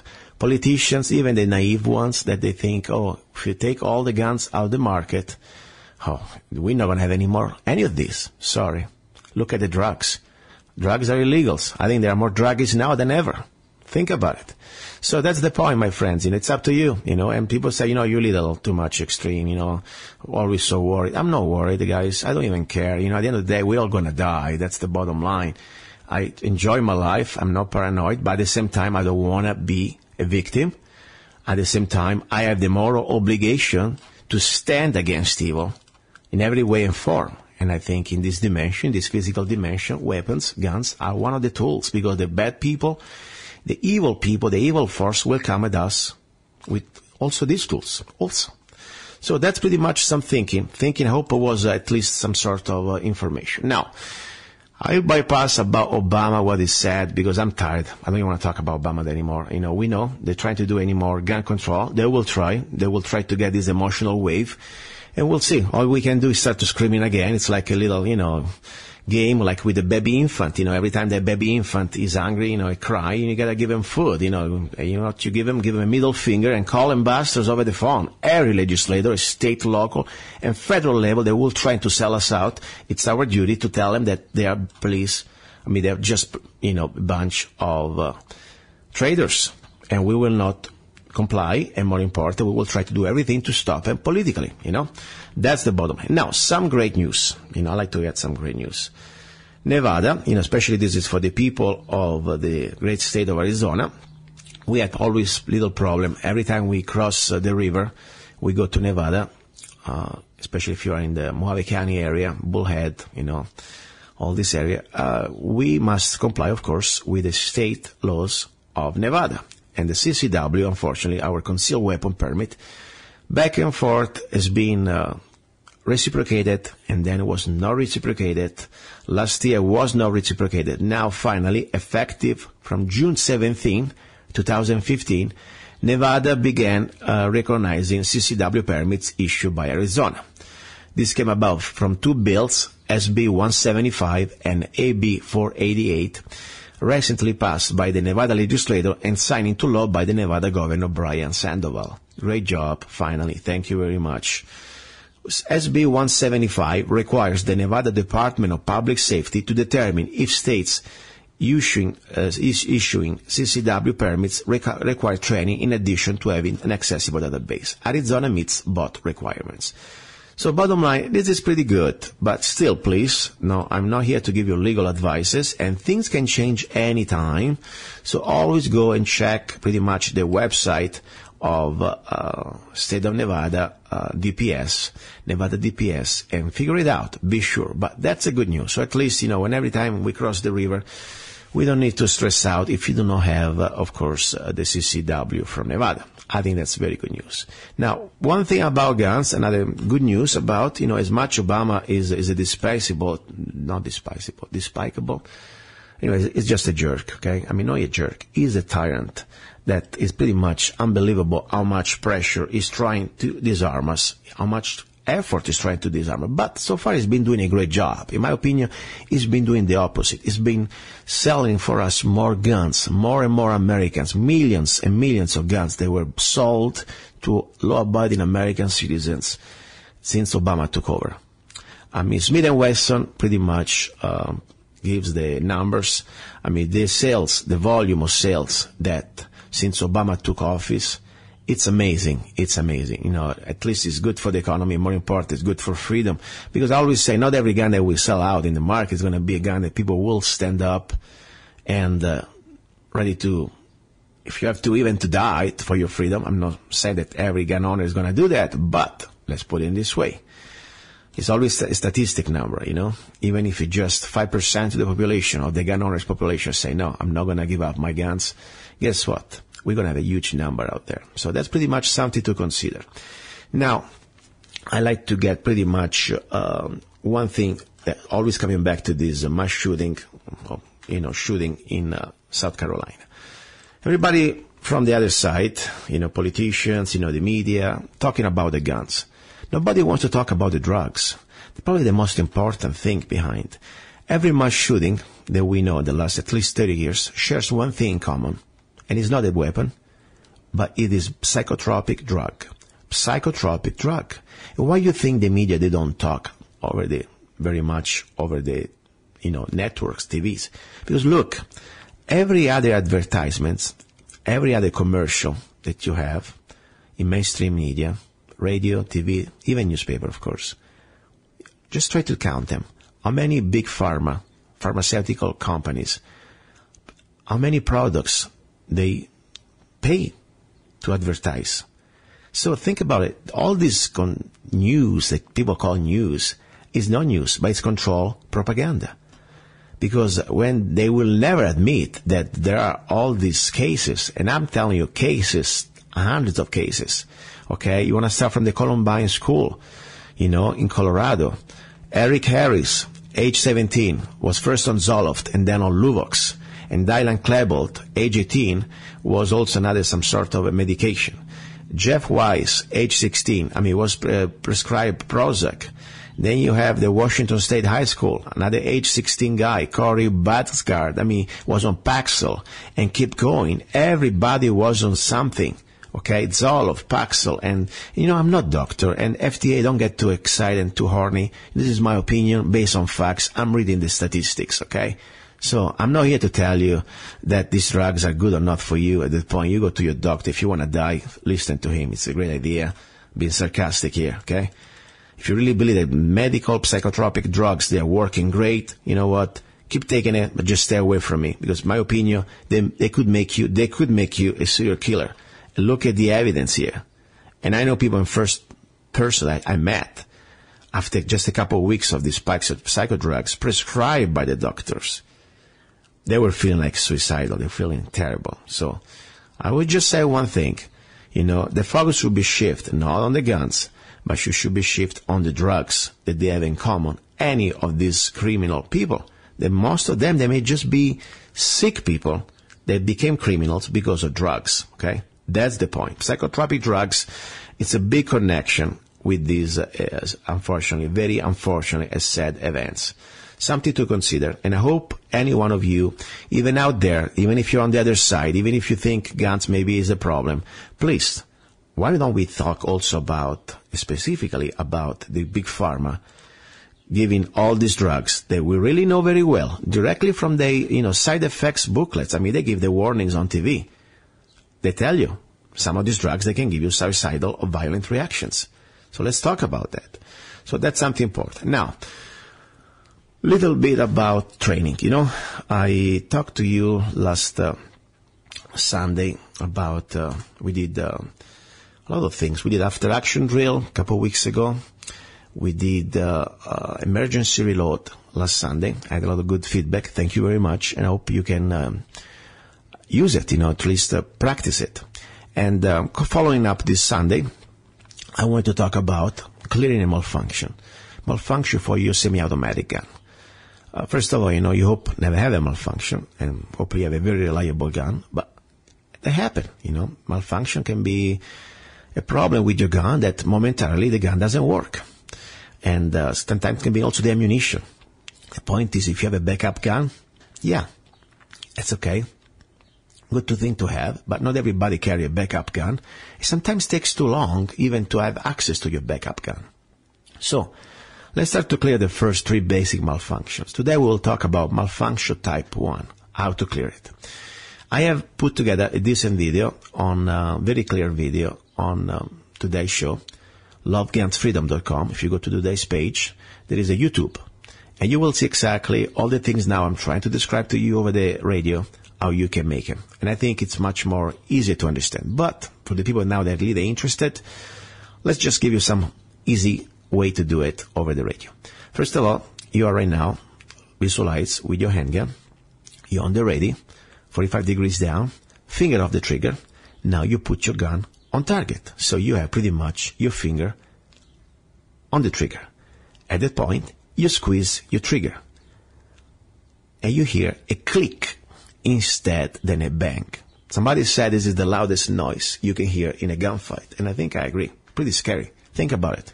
You engage in somebody is trying to harm you, try to defend your life, and instead of have a gun that works, bang, you hear click. Wow, terrible. So we need to clear this malfunction as soon as possible, and hopefully it's going to work. So how to do it? First of all, let's start to think that what could happen to the gun, how the malfunction type 1 could happen. A couple of ideas. One could be very simple, that you did not check the chamber, and you thought you had a round in the chamber. But unfortunately, since you didn't check the chamber, you have no rounds. So when you do a click, means that your chamber is empty, right there. Number 2 could be maybe you have a round in the chamber, but the round has bad primer. It doesn't work. So regardless, we got to clear it. So while we do it, first of all, we move the gun with your firing hand a little bit towards, like little bit with the barrel towards us. So you can see a little bit the chamber. You can see the slide. You can verify the condition of this gun. And you will see that this slide, it's locked.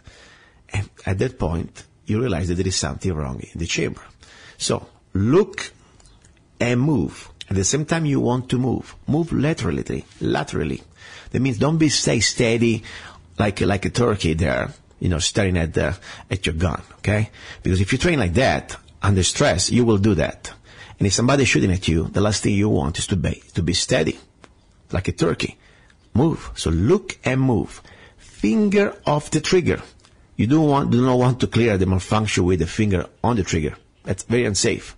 So finger off the trigger, look and move. And at that point, very simply, with your support hand, you still keep your gun pretty much towards the target. And with your support hand, you tap pretty strong, not too extreme, but not pansy. Tap the bottom of your magazine, because maybe the magazine wasn't sit well. That's why maybe the round didn't go in the chamber. Tap and rack. Rack the gun, the slide. When you rack the slide, what is very important you gotta do? You gotta be sure that you are touching with your support hand your shoulder. You want to let that slide go, okay? So the idea is this one. Now look and move. This is my Glock, by the way. Look and move, finger off the trigger. At that point, tap, rack. And remember, when you're racking, you want to have the gun turning about 45 degrees or so with the ejection port towards the exterior. Because you will see in the video, if your gun is pretty much angled 45 degrees, the ejection port, if there is some object or whatever there is there doesn't work, it helps to clear it by gravity. So something to consider also that. I want to challenge you, not because I want to show off with you, but I want to show that we can do, as gun owners, we can try to learn from each other, and we want to get better and better. Not because we get a medal, but because it's more important to have law-abiding people, well-trained, than probably anything else. We must have that. I tell you, I like to have people that know more than me on safety and, marksmanship and tactics with guns than be by myself alone there, okay? And cops, they know everywhere. But law-abiding citizens, neighbors can be anywhere. Think about in that church, South Carolina, you had at least a couple of people that they were there with a gun, and they were trained. How long these evildoers would have lost? Not that long. Unfortunately, you know they very well. Cops, they don't stay. They cannot stay everywhere. And when they come, they just come there to do the report. How many people died to file a report? How many people survived? So anyway. So that's the story. Another thing about that South Carolina, just to have some, ideas and food for thoughts. I heard, and I don't want to speculate more because I would like to go exactly after the trial is over with all the evidence, but I heard that this individual allegedly was able to do a magazine change for more than 5 times. I think there was 45 involved, and he was able to reload the gun more than 5 times. Now, I don't know exactly how many people were in the church. I don't know exactly if they were mostly children, women, or adults. I know there were some adults, of course. I don't know. I don't want to talk more about it. But I find disturbing the idea that you have an underweight, skinny bastard, okay? Somebody that anyway is there with evildoers intent, and he can pretty much scare the whole community of the church. I know that Christian people especially that believe in there is an afterlife, they are ready to sacrifice their life, and they are not afraid sometimes even to give their life. And I know many of these people they would have if they had a chance. But I don't understand how it's possible that since this person, he was able to do an emergency reload or maybe a tactical reload more than 5 times, nobody jumped on this bastard. That's kind of, I don't understand. I like to understand more. And I don't think this guy was super trained to do emergency reload in less than 1 second, okay? So, I don't know. I like to know more. I hope the truth will come out. That's all I can say. So, meanwhile, I say, start to have also a mindset. If you start to think that you are without a weapon, and there is a person like that, try to pretty much create, evil and kill people, murdering people. And is one, and you are more than one. Maybe you are dozens, maybe you are a handful. Doesn't matter. Think about it. You know that the gun is not going to be forever. There's going to be a moment that he needs to change the magazine, needs to reload. So get something. Get a tool. Improvise a tool. Remember, improvise a weapon. Get a chair, break it, and get the arm of the leg of a chair. Get a bottle. Get something. Even your bare hands. You have teeth. You can bite. Rip them off. You are the weapon. I always say the gun is just an extension of my soul. Of my soul and my will to live free, to defend myself. Of course, it would be better to have a handgun or maybe even better a shotgun than, going against somebody with a gun empty hands. But at the same time, you are the weapon. If that person, we know that he had the time to reload his gun for 5 times, if that's the case, you know that every time he was reloading, he had at least 3 or 4 seconds to pretty much do that. That would be the perfect time for more than one person to jump the buster and beat the crap out of him. That's all I'm saying. So that's all I want to say about this. And then we move on a little bit from this. Now, we talk a little bit about tactics. We talk a little bit about, the malfunction type 1. I invite you to go to lovegunsfreedom.com and watch the video. And if you like it, please share it. And also, give it a like on YouTube. Now, another thing, we will talk about, people, I start to see more and more situations like people have kids, and there are different type of situation where you think you have a gun in the house, it's in the safe, and that's the right place to be because after all, it's there. Or maybe it's in your bed, your table, side bed of your bedroom. And then what happened? You are maybe in your living room, somebody knocked the door or just break the door, and in less than 2 seconds, you realize that your gun is just a few seconds away. So what is the safest place if you want to carry a gun? Where is the safest place to have that gun in the household? Safe because, first of all, if you have kids around, you don't want to have that gun hanging around some table in the kitchen, or maybe you forget it. Maybe it's in the bathroom. Oh, I didn't remember. Maybe I think it's in the living room. Number one, even if you don't have children, I think it's very unsafe to have the gun muzzling somebody or somewhere, and unless you live completely by yourself.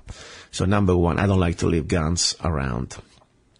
If there are children, of course, it's irresponsible. I think in some states also could be criminal. Okay, so at the same time, if you have the gun in the safe, it's way too safe.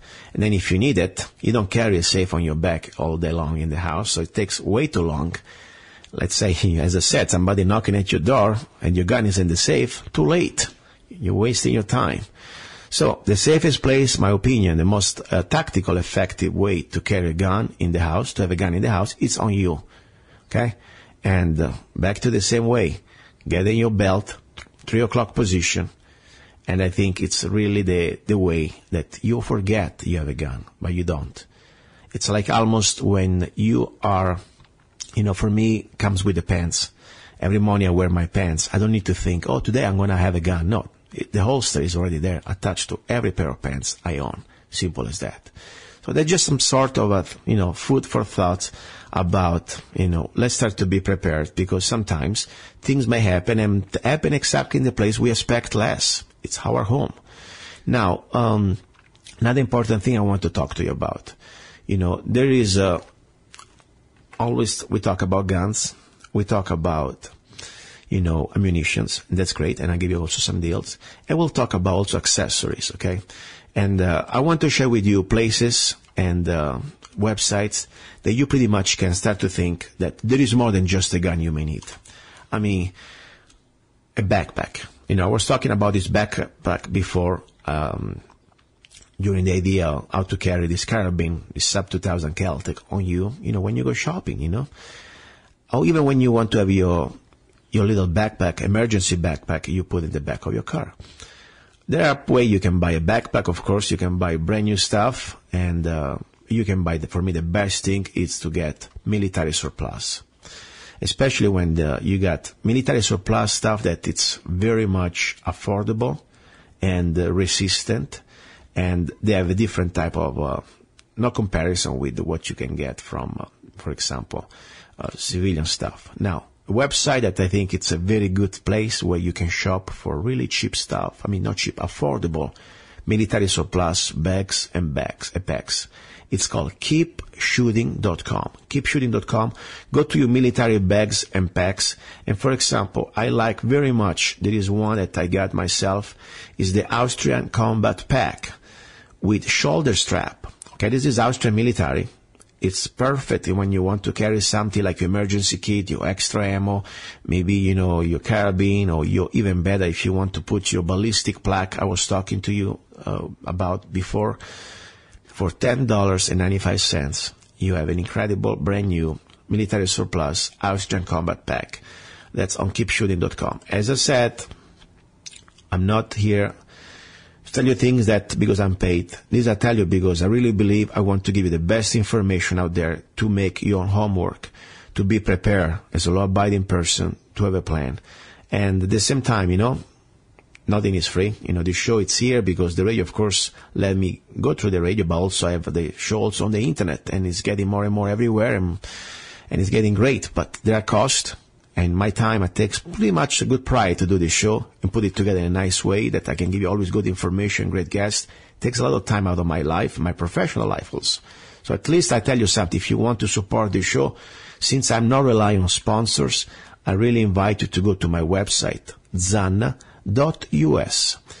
and you can download any of my songs, okay? Or just go to lovegunsfreedom.com. You go to my music section, and you can please even there download my songs or see the products I sell, and you can help me out. Just 99 cents, you can download the song, and you can make and keep the show free. So anyway, this Austrian Combat Pack, I think it's great. And there are many, many more other great things. For example, another thing I like very much is a beautiful, big, this is talking about, it's huge. It's from Czechoslovakia, M85 backpack. Okay, it's all waterproof. It's $10, and it's big. It's like 35 liters of storage. Think about how much stuff you can put there, $10, and the shipping is very affordable. I mean, something that I wanted to think, because there is more than just ammunition, there is more than just guns. Also, you need to be able to carry whatever you need to carry, if you need to get going, even when you go shopping, even if you have to go hiking, even if you get out of the house, there is an emergency, you must have something to carry, your most important things. Now, talking about deals, like always bring you deals. Another place that is one of my favorite, and this week they have incredible deals on magazines. And when I'm saying it's time always to stock up, even if you already have a lot of magazines, that's fine. Guess what? Think about this like a commodities, like you buy the stock market, because when you buy a magazine, like now that they're still cheap and affordable, and then when these bastards politicians like Obama try to play games, and everybody get afraid, and everybody's gonna pretty much buy, and the first thing they're gonna go up in price is gonna be high capacity magazines, if of course you live in a state where you can buy them, and of course rifles and ammunition. So I think something to take a look at. They have on CDNN, Charlie Delta, November, sports.com. They have incredible deals on magazine this week. I mean, they got some AR-15 magazines, for example, for like $7.99, and some other one. There are incredible stuff. I mean, seriously, there is very, very good stuff. You can buy an AR-15 magazine for $8, Even if you don't need them, stock them up, okay? Stock them up, okay? And if you think just because you have 8 or 10 magazines you're set, I'm sorry to disappoint you, but I would say always my suggestion, for each rifle I have at least 30 magazines. For each handgun, at least 12 magazines. Because unfortunately magazines, they can break, they can be lost, okay? Now to think about great thing for AK-47 magazine they have right now is special for $7.99. AK-47 magazine, steel, and from Asia, 30 rounds mags, normally $15 for $8. Can beat that, seriously. So, and there is also the 20 rounds AK-47 magazine from Korea, metal with a spine for $6.99. So something to think. I want just to say, the purpose of the show is to share news, information, and also places that you do not need to dig And, I can waste the time. Not wasting, using my time to share with you. I go look, that's why I really like to look for deals when it comes down to guns. And I hope, you take the opportunity, like I know some of you did, take the opportunity to buy the beautiful AR-15 just a few weeks ago for less than $450. It was a Bushmaster. Okay, that was great. I know that somebody of my friends took that opportunity, and I'm very glad. Now, so that's pretty much what I want to say. Now, I would like to tell you we have a final hour of Love, Guns, and Freedom with an incredible guest. His name is Pastor Steve Anderson. And let me tell you, it's a very controversial pastor, and I agree with many of his stances and many other things I do not agree. And that's the beautiful thing about this show. I like to bring people here that we can have a debate, civil debate, exchange ideas, learn from each other. And I respect, of course, I respect Pastor Anderson. He's a guy that is not ashamed of his own views, and I think it's great. And many of them I agree too, don't get me wrong. So let's please enjoy the final hour. It's about love. At the same time, remember, the best, the most powerful weapon that we have to fight evil, it's love. And we are there as an instrument. But we are like a shell, we're like a body. If we don't have love inside us, who's going to motivate us to defend good against evil? That's why I think always love is the sparkle. But then we need also the skeleton. It's our body. And then we need the extension of our skeleton and the tools to fight evil. I always say the first way you can defeat evil is do not be afraid. Do not be afraid. After all, you're all going to be dead anyway. We're all going to be dead. And as I said many times, let's live with joy, with peace, but without fear. At the same time, we do everything we can to stop evil on its track. And a gun in the hands of the good person is the first step, in my opinion. So train. Don't don't think just because you live in a state like Arizona, you can carry a gun now, you're safe. No. It's the first step. But we gotta start to train. We gotta start to have the right mindset. And do not be arrogant, please. I'm the first one to say I do not know everything, and there is so much more I need to learn, and I can learn from everybody. And that's very much the attitude I think every gun owner should have, because, sometimes we know more than the average, and that's true. But there is always something we can learn more, okay? So don't please forget that. And I want to leave you with a little song dedicated to all my friends and not friends who are listening to the show. Simple as that. And then ready for our number 3. You're listening to Love, Guns, and Freedom with Luca Zanni.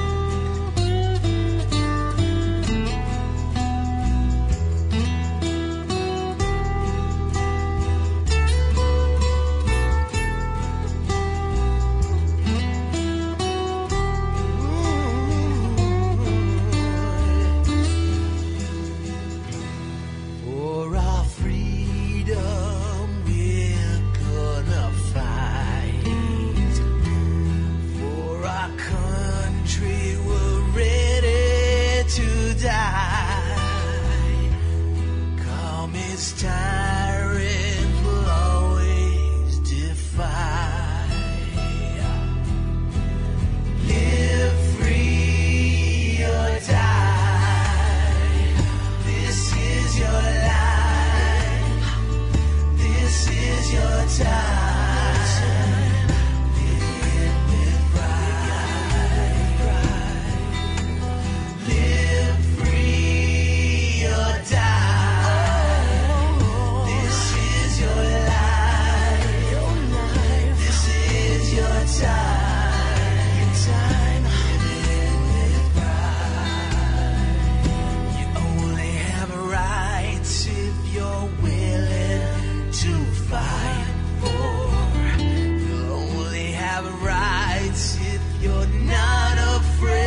You're listening to Love, Guns, and Freedom with Luca Zanna on United States.FM network.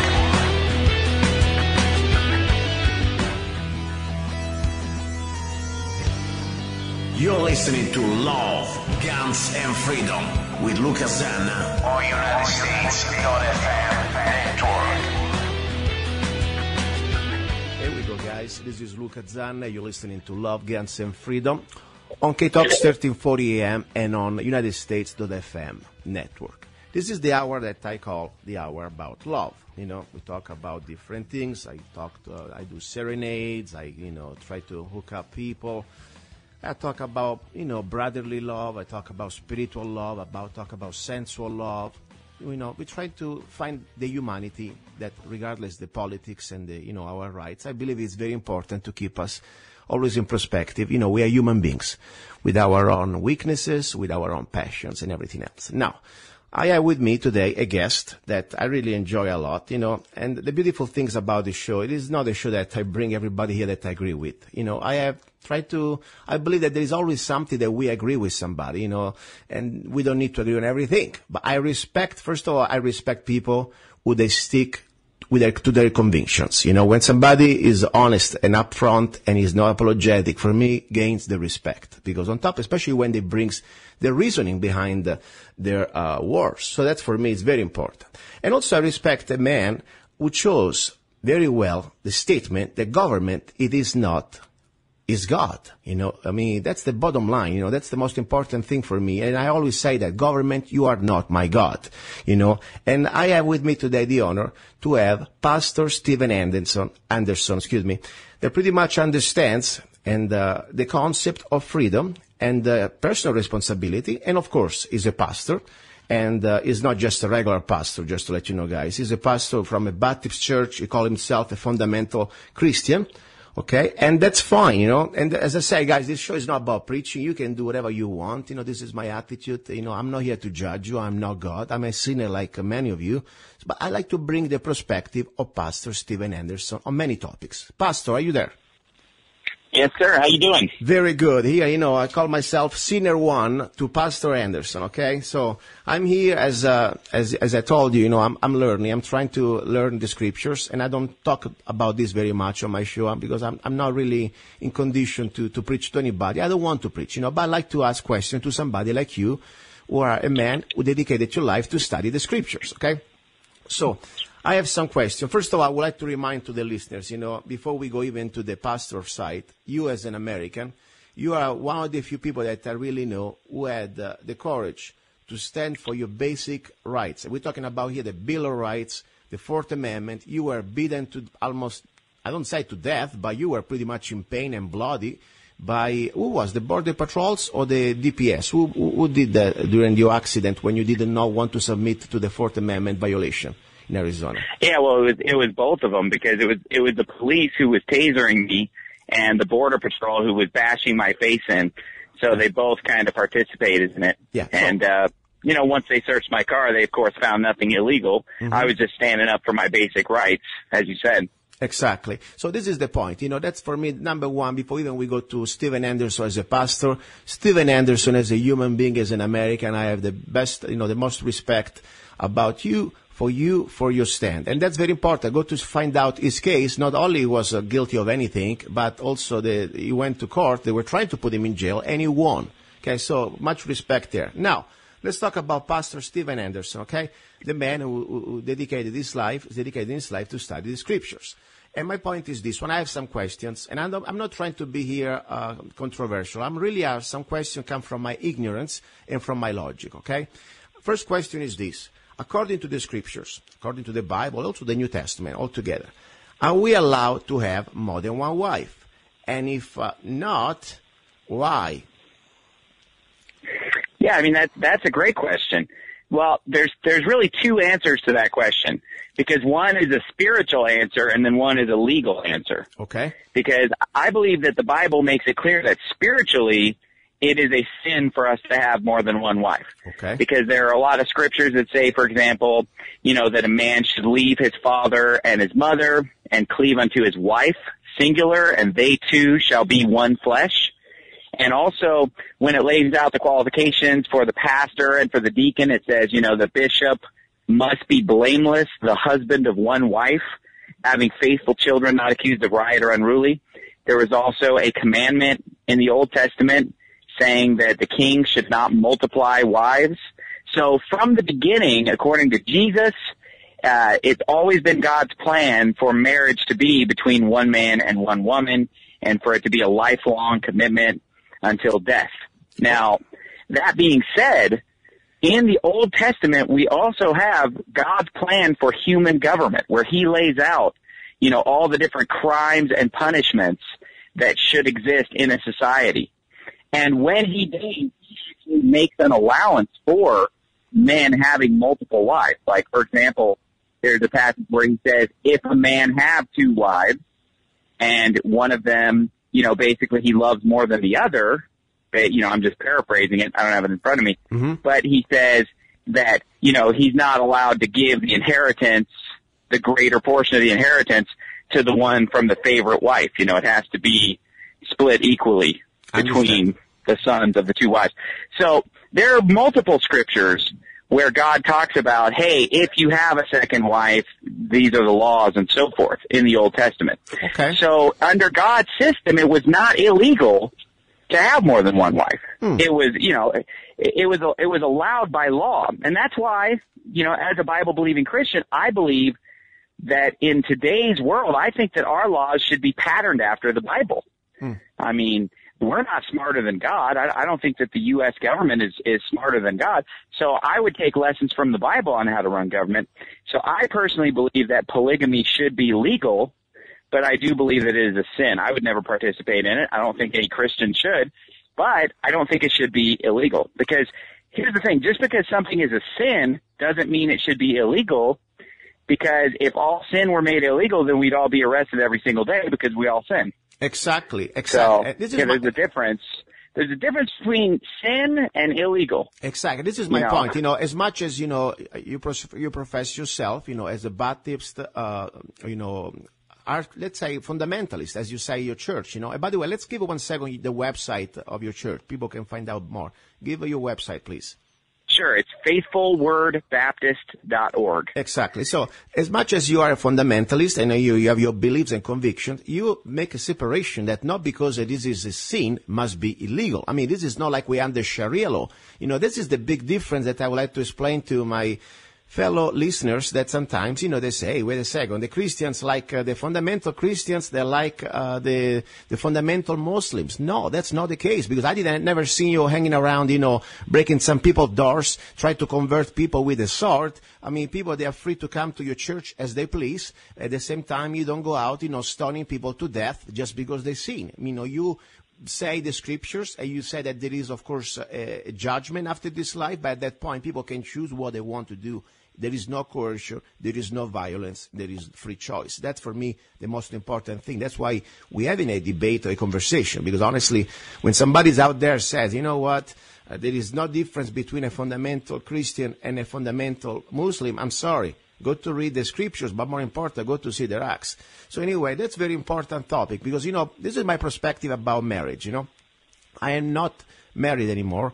But I really learned in my personal experience that the last thing I want is to give the authority to a government to give me a license for something that's supposed to be private, me and my chosen one or chosen ones, if I want to, in front of God.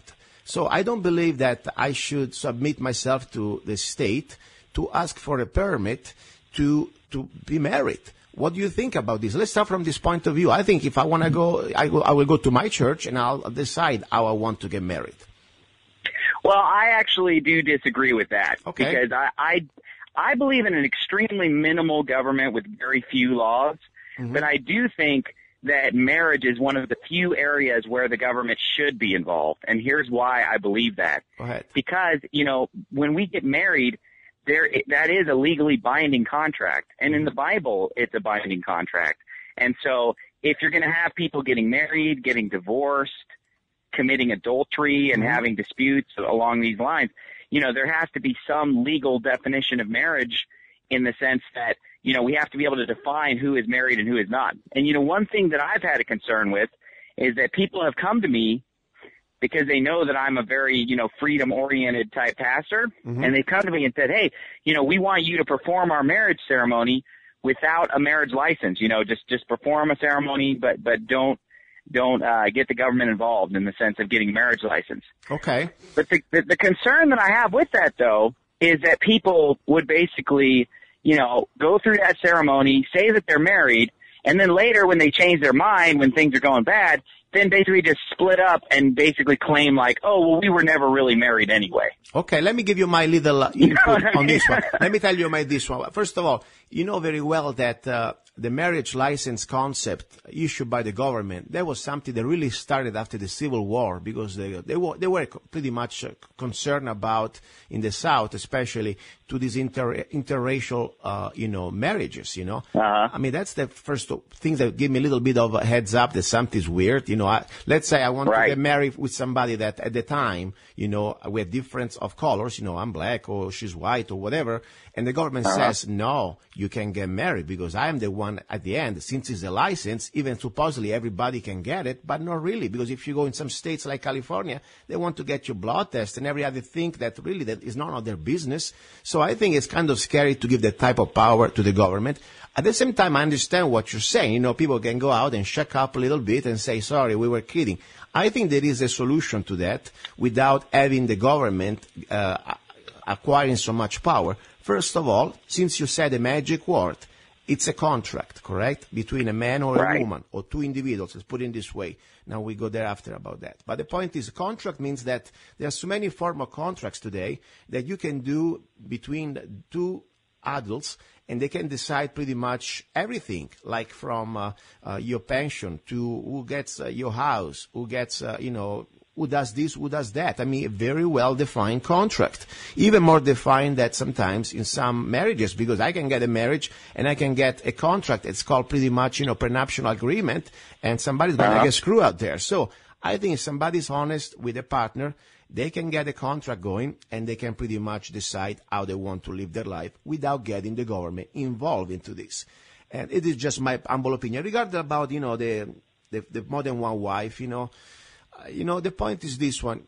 I'm not looking to get more than one wife, especially now I'm a monk. I don't know if everybody knows out there, but I'm not really anymore in this physical world. But regardless, I think really, in my opinion, that at that point, only God should be the one to judge me if I want to have more than one wife, especially if I meet these conditions. Everybody's over 18. There are no minors involved. We do not use tax dollar. That means, there is no welfare coming from the government. That means I can afford all the wife I can afford. And then, of course, there is no coercion and there is no violence. At that point, I should be able to marry 100 women if I want to. And at that point, I understand. It may be a sin. And if that's a sin, I'll let God judge me, but I don't want other human beings judge me for my moral choices. That's pretty much where I stand on this one. But tell me about Abraham. Is it true that he had more than one wife?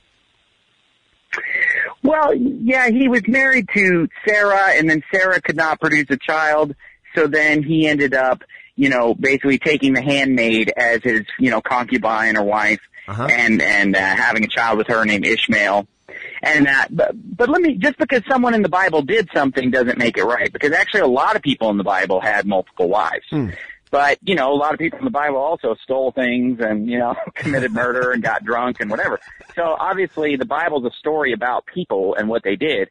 So just because somebody did something doesn't mean that God condones it. But let me say this about your point on the marriage license and the contract. I totally agree with you that if there's an alternative where people can still, be legally bound to each other, as opposed to the marriage license, I wouldn't be against that at all. And I totally agree with you that people shouldn't have to get a blood test in California if they don't want to. And I totally agree with you that people should be able to marry people of other races. I've performed many interracial marriages. I don't think there's anything wrong with it whatsoever, biblically or any other way. Yeah. So I totally agree with you that if there was an alternative to the marriage license that's legally binding, then I'm all for that. I'm not saying that the system is perfect, but I just don't like the idea of, like you said, people just being able to just back out of something and say that they're married, but then like, oh, we were just kidding, whatever. So, and then on the polygamy thing, on having more than one wife, you brought up the fact, hey, everybody's over 18. But the thing about that is that part of the reason why polygamy doesn't work is because of the fact that on this planet, we're half men and half women here. Mm-hmm. So there's really only enough women to go around for everybody to have one. You know what I mean? So at the end of the day, whenever you look at these polygamous societies, like, for example, in northeastern Arizona, where they, practice polygamy, the fundamental Mormons, mm-hmm. Well, if you look at it, though, they always keep getting younger and younger wives. It goes 17, 16, 15, 14, 13, 12. And the reason for that is because there aren't enough women to go around. So they have to keep, drawing from a younger pool of women. And so, God designed it to where it's 50-50 on this planet between men and women. So that right there should show you that it's his plan for every man to have a single wife. Oh, I understand. Otherwise, you do have to start going after the teenagers, No, I understand. And for me, most important thing is, first of all, we do not coerce anybody, and everybody must be at least the legal age, And by the way, I'm not an LSD person, LDS person, and I'm just try to use logic. The point is why the government should give me that type of limitation if I can meet these conditions. I have enough women that they are crazy enough to be with me all day, and I can afford them, and we all can be a happy family. Leave us alone, and then of course let God judge us when we go to that point, But at the same time, well, I agree with you. I agree with you that it should be legal. I'm not sure how happy of a family it's going to be, but I agree that it should be legal. Anyway, and that would be fun. Anyway, when I was in Italy, it's funny because I grew up with these Western movies, spaghetti Western movies, and many movies at the time they were these the Mormons, okay, that they used to be, living there in peace and everybody. They didn't say very much about many women they had, but there were all these beautiful ladies hanging around. And then the cowboy hero came there, and at the end of this movie, he stayed with these two beautiful daughters of this guy, and they get married. And I said, wow, that's America. I was 8, of course, 9 years old. And I said, you can get married more than one person. So when I came here and I grew up, of course, I realized that's not the truth, but it kind of always gave me my fantasy, a little bit going on. But anyway, that's another story. Let's talk about more serious stuff, okay? Forget about me as my dreams. Well, you should just worry about getting one before you worry about getting a second one. I give up on that. I'm a monk now, okay? I give up. Anyway, but I like to talk. I like to challenge myself. I like to use logic. And more important, I try to understand sometimes, nothing really happened by accident, but was part of a plan. And now we are used to this idea of the license. And I think it's time to rethink, because at the end of the day, I don't think our founding fathers had to ask a license from the government. I mean, historically, this happened really after the Civil War to try to limit the freedom of people to get married between different races. So that's, for me, very scary, that point. The government got that type of power now. Anyway, well, instead of a license, maybe it should just be like a marriage contract. Exactly. Where you're not getting permission, but you're just like documenting it with the state, just putting it on record, as it were. Exactly. I think it sounds much better, a contract between two free individuals, and there is, of course, the third party that's going to be like a witness, and it's on record. Right. Exactly. I like the idea. Now, let's talk a little bit about you. You're very active. Besides, I see your website, more than 9 million download. I mean, it's pretty amazing how many people you're reaching out through the internet. faithfulwordbaptist.org, amazing stuff. And as I said, many things I agree, some other things I disagree. Call me a bad Christian, but that's fine. I find you, I don't go to church, Pastor, but if I had to go to church, I would go to your church. Even if I don't agree sometimes with some of your stuff, I like to listen to you, seriously. And I find it interesting what you're saying, and I respect your convictions and your logic, and your courage, because, what you're doing takes courage. I'm telling you, especially in this age with the politically correctness, with everybody is brainwashed and, trained to follow as a bunch of cows. You stick out there with your convictions, and I respect that. As I said, I don't like to go to churches because I'm kind of a Christian that maybe call me bad Christian, I don't know, but I don't like the middleman between me and God, and that's why I left the Catholic Church a long time ago. But I like to have somebody like you that at least share your opinion and your version, and like to listen, and then I make up my mind, and I like to try to understand what's going on. So I respect a lot for that. Tell me a little bit about one of your latest projects that you've been working with my friend Paul Wiedenberger, March to Zion. It's a documentary. I didn't have a chance still to watch it, but please tell me a little bit about this. Well, first of all, just a couple days ago, we just released the version of Marching to Zion with Italian subtitles. Oh, so that's great. You're going to enjoy that, right? Yeah. I like the English too, of course, but I like the Italian because I can send it to friends out there and then they really like Yeah. to. That's great. Please go ahead. What is it about? What is exactly the mission, Well, the journey about this? Well, this is what it's about, okay? 90-some% of your typical evangelical Christians or my fellow, independent Baptist brethren, they have this thing where they believe that the Jews are still God's chosen people today and that the nation of Israel is God's nation and that we're supposed to bless them and support them. And this is called Zionism. Mm-hmm. And it's often called Christian Zionism. And politicians will really capitalize on this. And, because evangelicals are such a big segment of the U.S. voting population, they have to kind of pay their homage to Israel in order to get elected, especially as a Republican. They have to really go out of their way to go put on a funny hat and go stand at the Wailing Wall and make all kinds of speeches about how they're going to support Israel. And, of course, our government gives all kinds of money to Israel, and, we support them in various ways. And this is based upon religion, but it's based upon a perversion of Scripture. It's based on twisting the Bible. It's not found in the New Testament whatsoever. In fact, the New Testament teaches the exact opposite. The New Testament teaches that the Jews, because they rejected Jesus, are no longer his people and that he has rejected them. And that we as Christians are God's chosen people, no matter what ethnicity we are, red, yellow, black, and white, we're God's people if we believe in Jesus. But the vast majority of Christians today are confused on this because starting in the late 1800s, there was an agenda and a propaganda campaign to convince all the Christians, that the Jews, that Israel belongs to them and we need to get them back to their homeland and all this. And so because so many Jews control the media and control the publishing houses, they printed all kinds of Bibles and Christian literature, and they put all these preachers on TV that would teach the Christians that, and the Christians have bought into it hook, line, and sinker.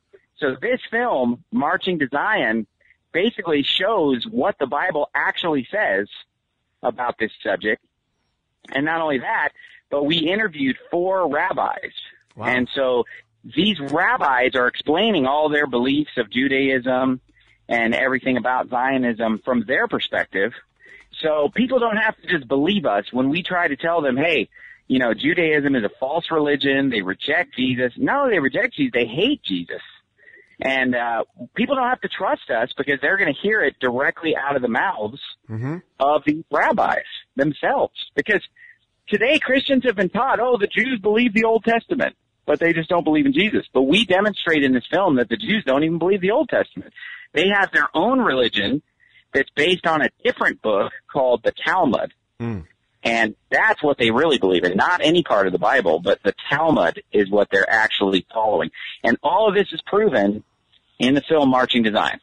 Yeah, I like to tell you something. This is exactly why I got turned off the few times I was trying to go to some church here in Mojave County, I go there, I was trying to go to these Bible classes, try to learn. As I said, I don't know everything. Honestly, I don't know a lot. And that's why I wanted to go there and try to read the scriptures. And it doesn't mean that then I need to agree with everything. But I go there, I try to shut up and listen. And many times the problem was that I always start to go back to Israel. I got Jewish blood in me. Half of my family, pretty much, we got Jewish blood. And the point is this one. If somebody likes so much to support another country, I always said, open your checkbook and send them a check. Because right. Where is in the Constitution is written that I need to submit to this global socialism, okay, to cut billions and billions of dollars of our tax dollars that we don't even have, that we have to go back to China or from China or to the private Federal Reserve. Let them go straight to the Federal Reserve and go in debt, okay, use the credit card. Because that's, first of all, that's the number one thing. And when somebody starts to bring me the topic, in the scripture, you know what?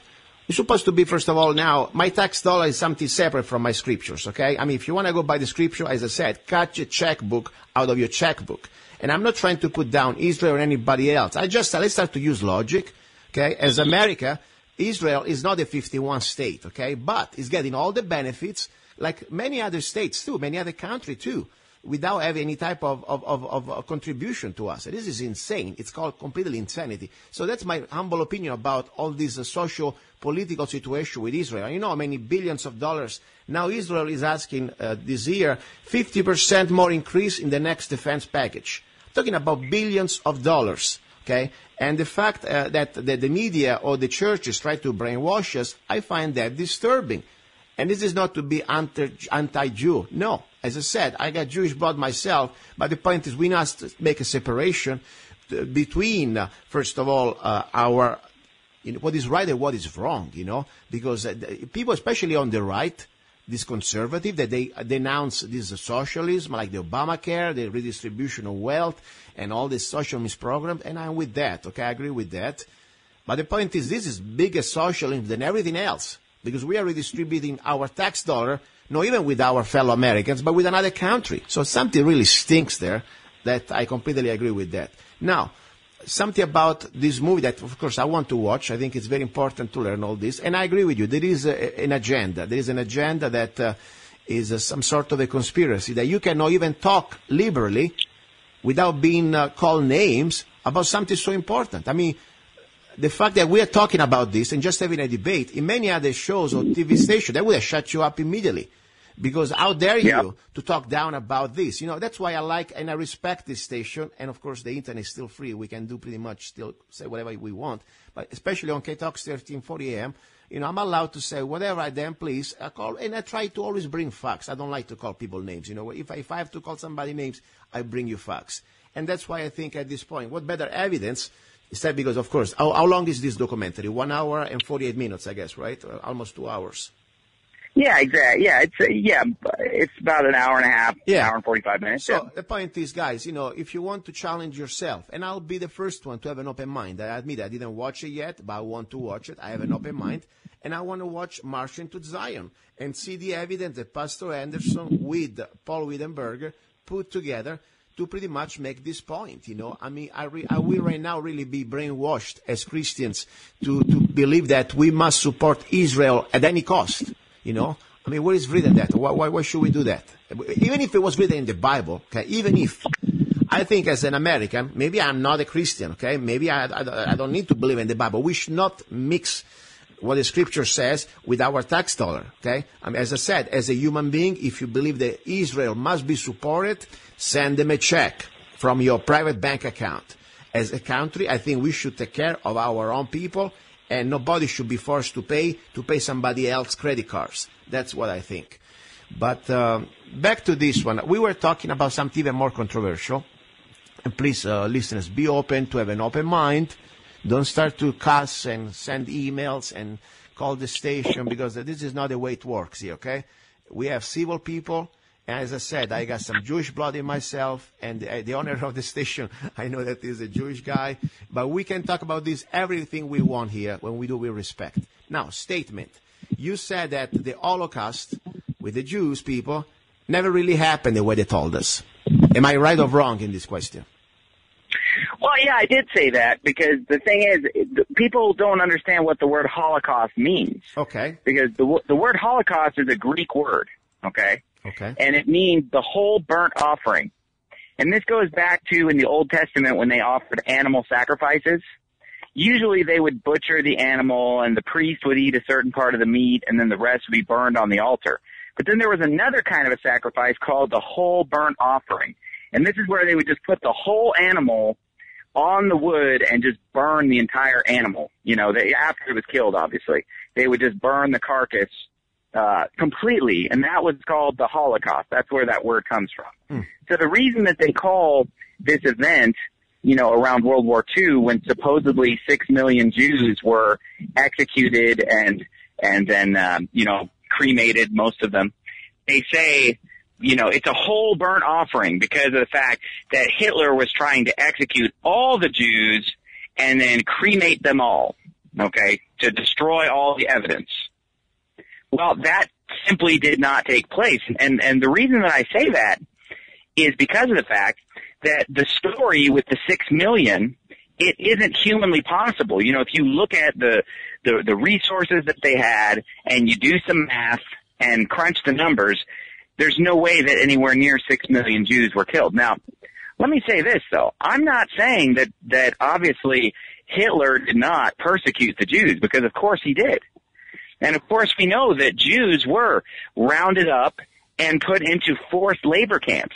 You know, they were put in concentration camps, and they were treated poorly. And I'm not saying that that's right, you know, but what you have to keep in perspective is that about 70 million people died in World War II on all sides. I mean, Americans, Germans, British, Russians, French. It was one of the worst bloodbaths in the history of mankind. It was a horrible event. Yeah. And, you know, along with everyone else who suffered, of course, many Jews suffered in World War II. Many Jews were killed. I'm sure that many Jews were executed or just victims of police brutality or just, you know, wasted away in some concentration camp or on some railway car somewhere. You know, that's not what I'm disputing at all. All of those things are historical facts. And there are millions of quote-unquote Holocaust survivors who can tell you, yeah, you know, we were put on trains, we were put in a camp, and so forth. But the part that's not true is the part that says that they were basically just arrested in mass numbers and taken straight to a gas chamber where they were executed and then their bodies were cremated, you know, to the tune of 6 million. That's the part that didn't happen. And there's a reason why it's been exaggerated. And that's because in order for Israel to be founded, they had to have an excuse to go in there and basically steal the land from the Arabs, you know, treat the Palestinians like crap, you know, round them up and put them in a big concentration camp called, you know, Gaza and West Bank, and basically, you know, slaughter people, take their property, and so on. And this was all done because of the Holocaust, because they said, well, they have to have their own homeland because of the Holocaust. We can never let this happen again. No, I understand. Well, I know one thing, Pastor. You know, history is written by the winners. You know, that's something never changed. So, you know, whatever we study in the school books, you know, we always need to have an open mind. That's why I'm here. I'm trying to understand the perspective that I don't trust anything coming from the government. Let's put it in this way. And everything's written in history books. You must find your own researchers. And sometimes they got it right, but sometimes not. Now, the fact that I believe many Jews died. That's a fact. Like as you say, many other people. I agree with you. Yeah, know, of course. Like many people that they were Christians also died. Like many people, of course, they were maybe the gypsy or other type of the resistance. I got family members in my family that they weren't Jews, but they were pretty much persecuted too, just because they didn't like the Nazis. Okay, that's a fact. Now, there is also true another fact, though, that in this National Socialist movement of Hitler, the race was a very important thing, and that there are books out there that proves it. You know, they wanted to have a special race. And the fact that the Jews, they weren't part of their race, there was an agenda that was documented that. So the Jews, I believe, along with the gypsy, along with people with handicaps, I mean, how many people they were killed just because they had some deformity, they were born with some problems. I mean, that's part of the cleansing of the race. But the Jews, they were really also persecuted for their race. Now, another fact I agree, though, it's true also that after the war, probably, in your opinion, how many millions really Jews died? Because the numbers, they say like 7 million, 6 million. In your opinion, how many, on top of back by facts? Because, you know, I don't want to just say numbers just because somebody tells me numbers from the history book. How do you really can prove and back up what you're saying? Yeah, well, here's the thing. You know, if you look at, for example, the biggest supposed death camp, supposedly this is just a death camp where everybody's just being gassed and killed, which is Auschwitz. That's the big famous one. Mm-hmm. Okay, they originally claimed that 4 million people died there, and they had a plaque outside from the late 40s on that said 4 million people perished here at the hands of the Nazi murderers. Mm-hmm. But then in 1991, at the fall of the Soviet Union, they reduced that number to 1.5 million. Mm-hmm. So we went from 4 million to 1.5 million. That's a pretty big difference. But yet the total of 6 million remains the same. And then they reduced it again from 1.5 million down to 1.1 million. And then now they're saying, you know, a little less than 1 million. So the number keeps going down at Auschwitz, but the total stays 6 million all the time. Okay. Well, if you look at the evidence, you know, Auschwitz didn't even have enough cremation ovens to have cremated the amount of people that they're saying were cremated. It wouldn't be humanly possible. They would have still been doing it until the 1970s or something, to cremate that many people. One thing we agree, many, let's say, millions, not 7 maybe, but more than 1 million Jew died, like many other. Well, I don't necessarily think that more than 1 million died. I think it could be as low. It could be as low as 300,000. Okay, so that's your opinion. And you think, based on facts, you got some evidence, or you just using some logic? What is exactly? Because it's a specific number that you say. I don't have any numbers because I'm just saying I'm trying to learn and try to have an open mind. How can you come out with this 300,000 people number? Well, here's the thing. It's really impossible for me to put a number on how many died because of the fact that here I am, I'm living on the other side of the world 70 years later. Yeah. I can't tell you exactly what happened, but I can tell you that the official version is not true. Okay. Just like, for example, I don't know what happened on 9/11 exactly.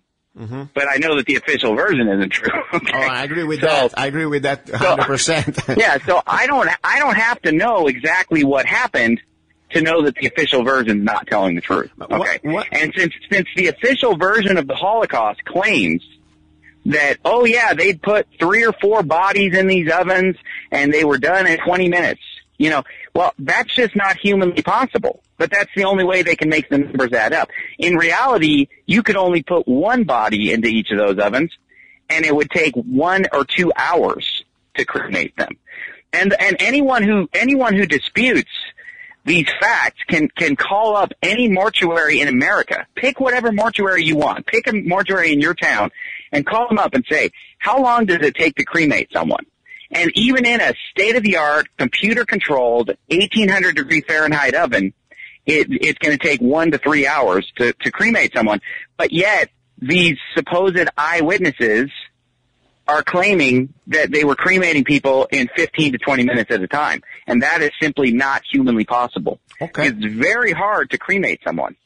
Very interesting, and I would like to launch the opportunity to any of the listeners here, not just from the radio, but also from the internet. I know more and more people I got from the East Coast and different parts of the world. Maybe that you are Jew, or maybe you had family that they were in the camps, and you want to debate, or even just, pastor doesn't need to be here, but you want to give your personal rebuke to these statements. I want to really listen from you guys, because this is so important. I think the most important thing here, that we should be free to talk about this without being called names, because, we're civil. Exactly.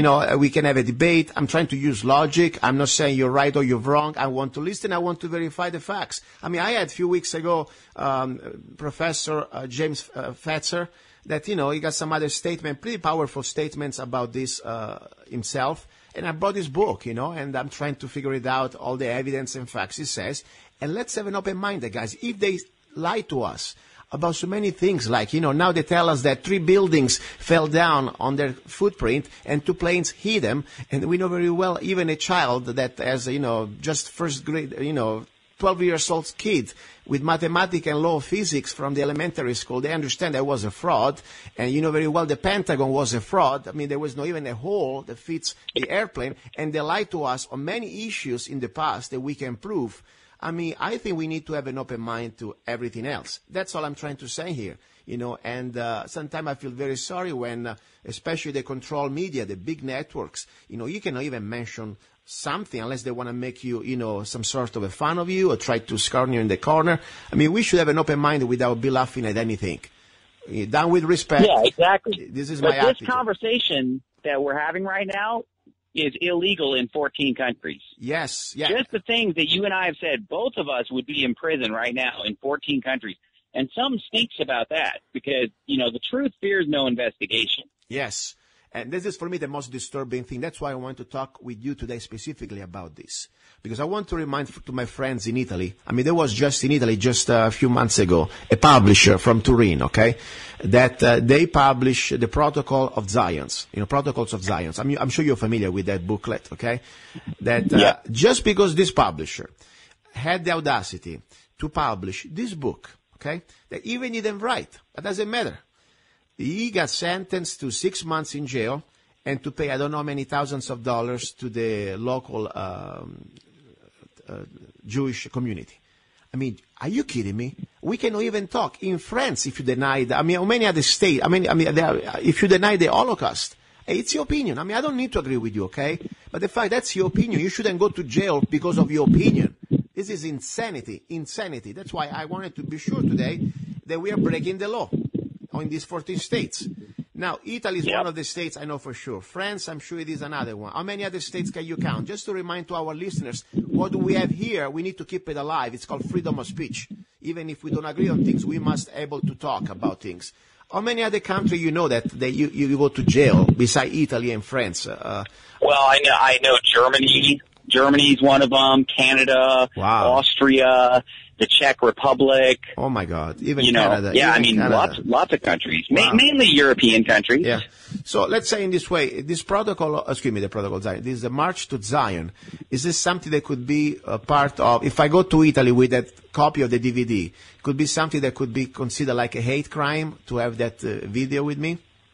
No, because actually we don't cover the Holocaust in Marching to Zion. Okay, got it. We don't talk about it. Okay, so it doesn't. I'm pretty sure that it would be legal in most places. But then again, I mean, in some places they could make it illegal just because they could say, well, this is negative about Jews. Yeah. And, it's funny you brought up, hey, you have some Jewish blood in you. Well, guess what? So do I. Because anybody who understands the history of the Jews knows that at multiple points in history, the Jews were scattered into every nation. I mean, literally. Into India, China, Africa, every single nation on this planet. The Jews were scattered there at multiple points throughout history. And a lot of them assimilated into the local population. And so literally, and we proved this mathematically, we actually used DNA in the movie Marching to Zion. Yes. We mathematically prove that every single person on this planet is part Jewish. And we prove it using DNA science and math in the film Marching to Zion. So we're all part Jewish. And Paul Wittenberger and I went down to a DNA lab and proved that we have traces of Jewish ancestry. Excellent. Very, very interesting. Very interesting. It's not about race, but that's what they're going to make. They try to make it about race. Yeah, even though if we look at the average Jew, they just look like a white person. Yeah. Right? And top, they try to make it in a way that we are supposed to be politically correct and we can talk about things anymore. And this is so wrong.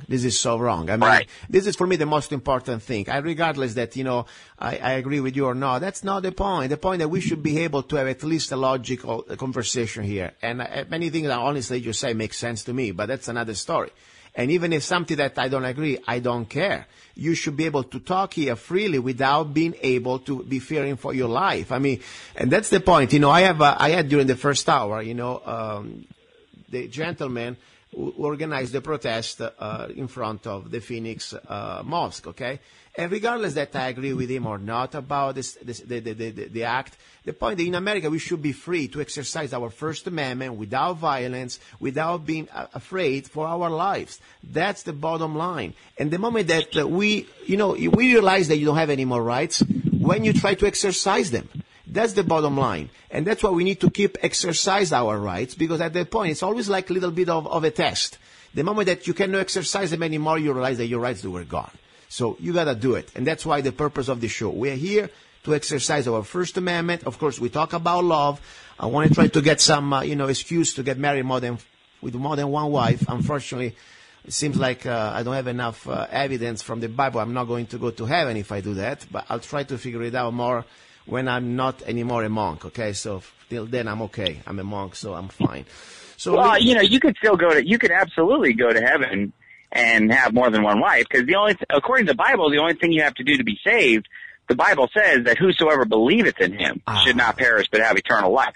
So according to the Bible, it's believing on Jesus Christ to get you to heaven. It's not based on how you live your life. Excellent. I got the right answer. Now I got it down. Perfect. Let me write it down because I like this one. Very good. So the question is asked, what must I do to be saved? And they said, believe on the Lord Jesus Christ and thou shalt be saved in thy house. I mean, that's salvation. Perfect. You're right. Faith. Exactly. Salvation by faith, not by work. Not by work. You see, even in my little ignorance, I'm trying to learn those things. Very good. Listen, Pastor, I really thank you very much for your courage, for your information, and for the time to be here, and I invite everybody who does not agree with Pastor Anderson to go to his website and check him out a little more and see that this man is, every time he says something, even if we don't agree, he back it up by facts and by logic. And at that point, even if you don't agree, that's fine. Respect each other. As I said at the beginning, the difference between any type of person in the Christian religion who consider himself, let's say, fundamentalist, okay? They have their convictions, but they don't come to your door, knocking down your door with AK-47 trying to convert you, okay? They do what they want in their own church, and you go there because of your free will. That's the freedom that we still have, and we should keep it like that. That's my humble opinion on this one. I want to give you the floor, 2 minutes. Whatever you want to say, I promise I shut up. Yeah, I would just encourage people to watch Marching to Zion. It's on YouTube. They can watch the whole thing for free. And also, it has subtitles in over 20 languages right now. And it's been fully dubbed into 3 or 4 languages so far. But we also have a big event coming up in Detroit, Michigan, where we're going to go to Dearborn, which is an Arab community in Detroit. Oh gosh! And we're going to be handing out Arabic language dubs, DVDs of Marching to Zion, and that's going to be next Friday. All right. And the media has been covering that. CBS, Wall Street Journal is going to meet us down there. But we're going there in love, though. We're not going there to start crap with the Muslims, because honestly, we don't hate people of other religions. It's like you said, we're not going to go with an AK-47. We're just coming with the truth and the gospel. And it's up to people. If they don't want to hear it, then we'll just move on to the next person. Pastor, we're not going to force it down anybody's throat. I need to get back in 1 second. I agree with you. There's only one difference, though. You know very well that if you try to preach or to express yourself in many countries like Saudi Arabia, they chop your head. I mean, you cannot even build a church. So the point is, unfortunately, we're talking with a group that maybe many of them, they may be okay. They live in America. They understand our basic Bill of Rights. But unfortunately, they bring also with them, some of them, and I wish you well, and I pray for you and whoever's coming with you, because this is not exactly that. Even if you don't go there, you don't try to force yourself, just the fact that you walk around with the cross around your neck, if you do that, or whatever signs of Christianity you have, you're pretty much somebody that deserves 3 things. 1, chop your head if you don't convert. 2, and I'm repeating, paraphrasing, the people, don't get mad at me, read the Quran, okay? I got a couple of copies even. I agree with you. Everything you're saying is true. I mean, all in the Quran. All you gotta pay a dhimma, a tax, because you are a big citizen, right? Okay? Or you convert. So, or you die with your Christian religion's conviction, and they chop your head if you like it. Number 2, you gotta pay a tax so you can keep your Christianity. Or number 3, you just convert.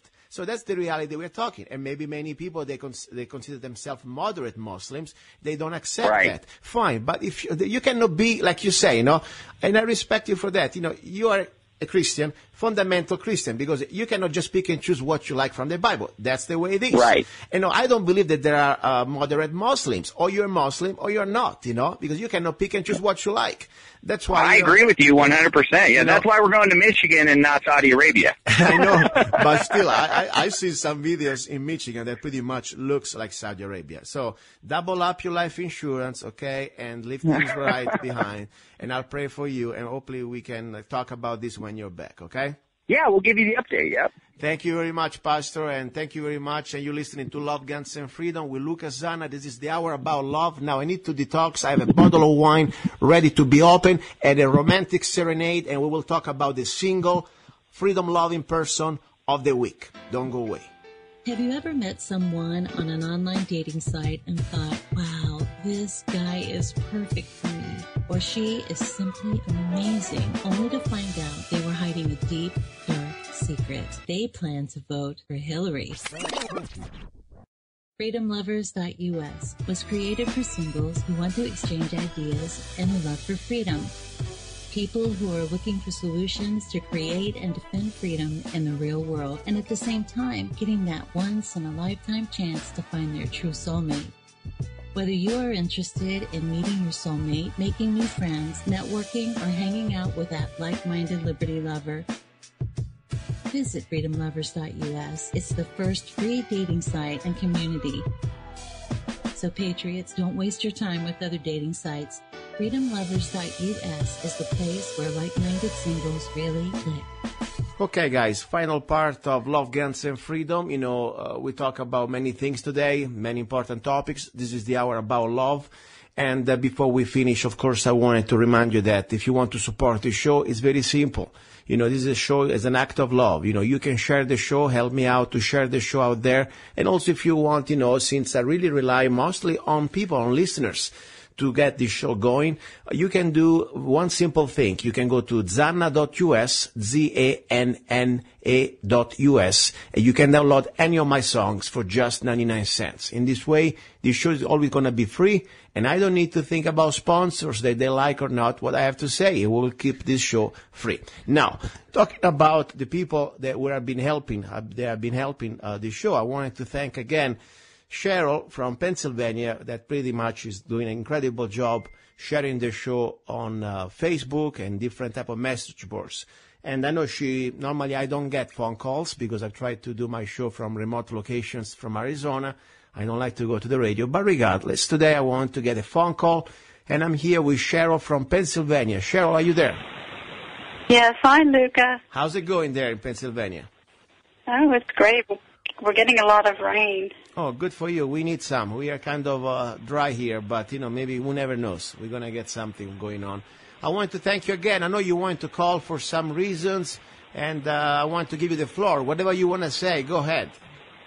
Well, thank you for mentioning about me posting. I have posted over 100 sites for you, and I enjoy doing it for you. You're a great patriot, and I love your show. I called because I wanted to wish you a happy birthday. Ah, great. Thank you very much. Normally I post a lot of information on Facebook, but believe it or not, I never really post very personal things. But you were able to find out on one page that I had on one of my websites my date of birth. And you did a great job to find that out. Anyway, yes, you're right. My birthday is coming close, and I'm in June. I'm from June, I'm a Cancer. And also I wanted to say something, since normally, I dedicate serenades to people that now I want to dedicate serenade to my listeners. And I will dedicate this serenade to you specifically, that you've been helping me out to help to promote the show. So I have a serenade coming. It's called Quanto sei bella Roma, how much beautiful you are. And it's Italian serenade, of course. So I'll dedicate it to you or to anybody out there who wants to help me out to promote the show. I wanted to say, keep up the good work. You're Thank a great you. patriot. And before we close, I want to say one more thing to my listeners. There is a website that I launched and put together with love. It's called freedomlovers.us, where I would like to have the idea that the dream that people who believe in freedom, who have at least some basic core values of individuality, of freedom, self-responsibility, they can find each other as friends and also as singles, but also to network and also to pretty much do business together. So it's free, 100% free, because I'm paying for it. So go to freedomlovers.us, and I hope you can go there, maybe find a single. And today was an incredible show. I have a beautiful bottle of Prosecco here, cold Prosecco from the fridge, because I'm hot, I'm tired, so I need to rest. So we got some good Prosecco wine going, some music, and God's willing, I'll talk to you guys next Sunday. Thank you, Cheryl. Big hugs. You're welcome. Bye-bye. Quanto sei Bye. bella Roma. Guys, don't forget, you can listen to the show also on the rebroadcast on www.lovegunsfreedom.com. Quanto sei bella Roma. Quanto sei bella Roma, quanto sei bella Roma, a prima sera.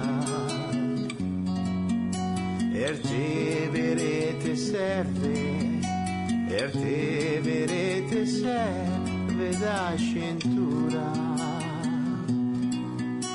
San Pietro il Campidoglio da lettiera. Quanto sei bella Roma, quanto sei bella Roma, a prima sera.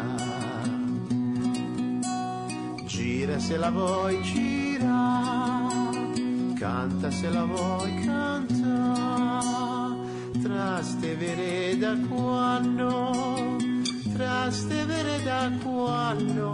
t'ho lasciato. C'avevo in petto il cuore, e l'ho perduto. Dimmelo bello, sì, l'hai ritrovato. Trastevere da quando t'ho lasciato. Gira se la vuoi, gira, canta se la vuoi, canta. Roma che è la più bella, sei del mondo. Io penso a sto stornello, e te lo mando. Tu mi parli d'amore, io ti rispondo. Roma che è la più bella, sei del mondo. Gira se la vuoi, gira, canta se la vuoi, canta. La da da da da da da da. You're listening to Love, Guns and Freedom with Luca Zanna. He's a songwriter, a poet, a rifleman. I'm not afraid. And a constitutional activist. I'm not afraid. Italian by birth. I'm not afraid. American by choice. Gianluca Zanna. I'm not afraid. And his new CD, Love, Guns, and Freedom. 16 powerful songs on one CD from the heart of a patriot.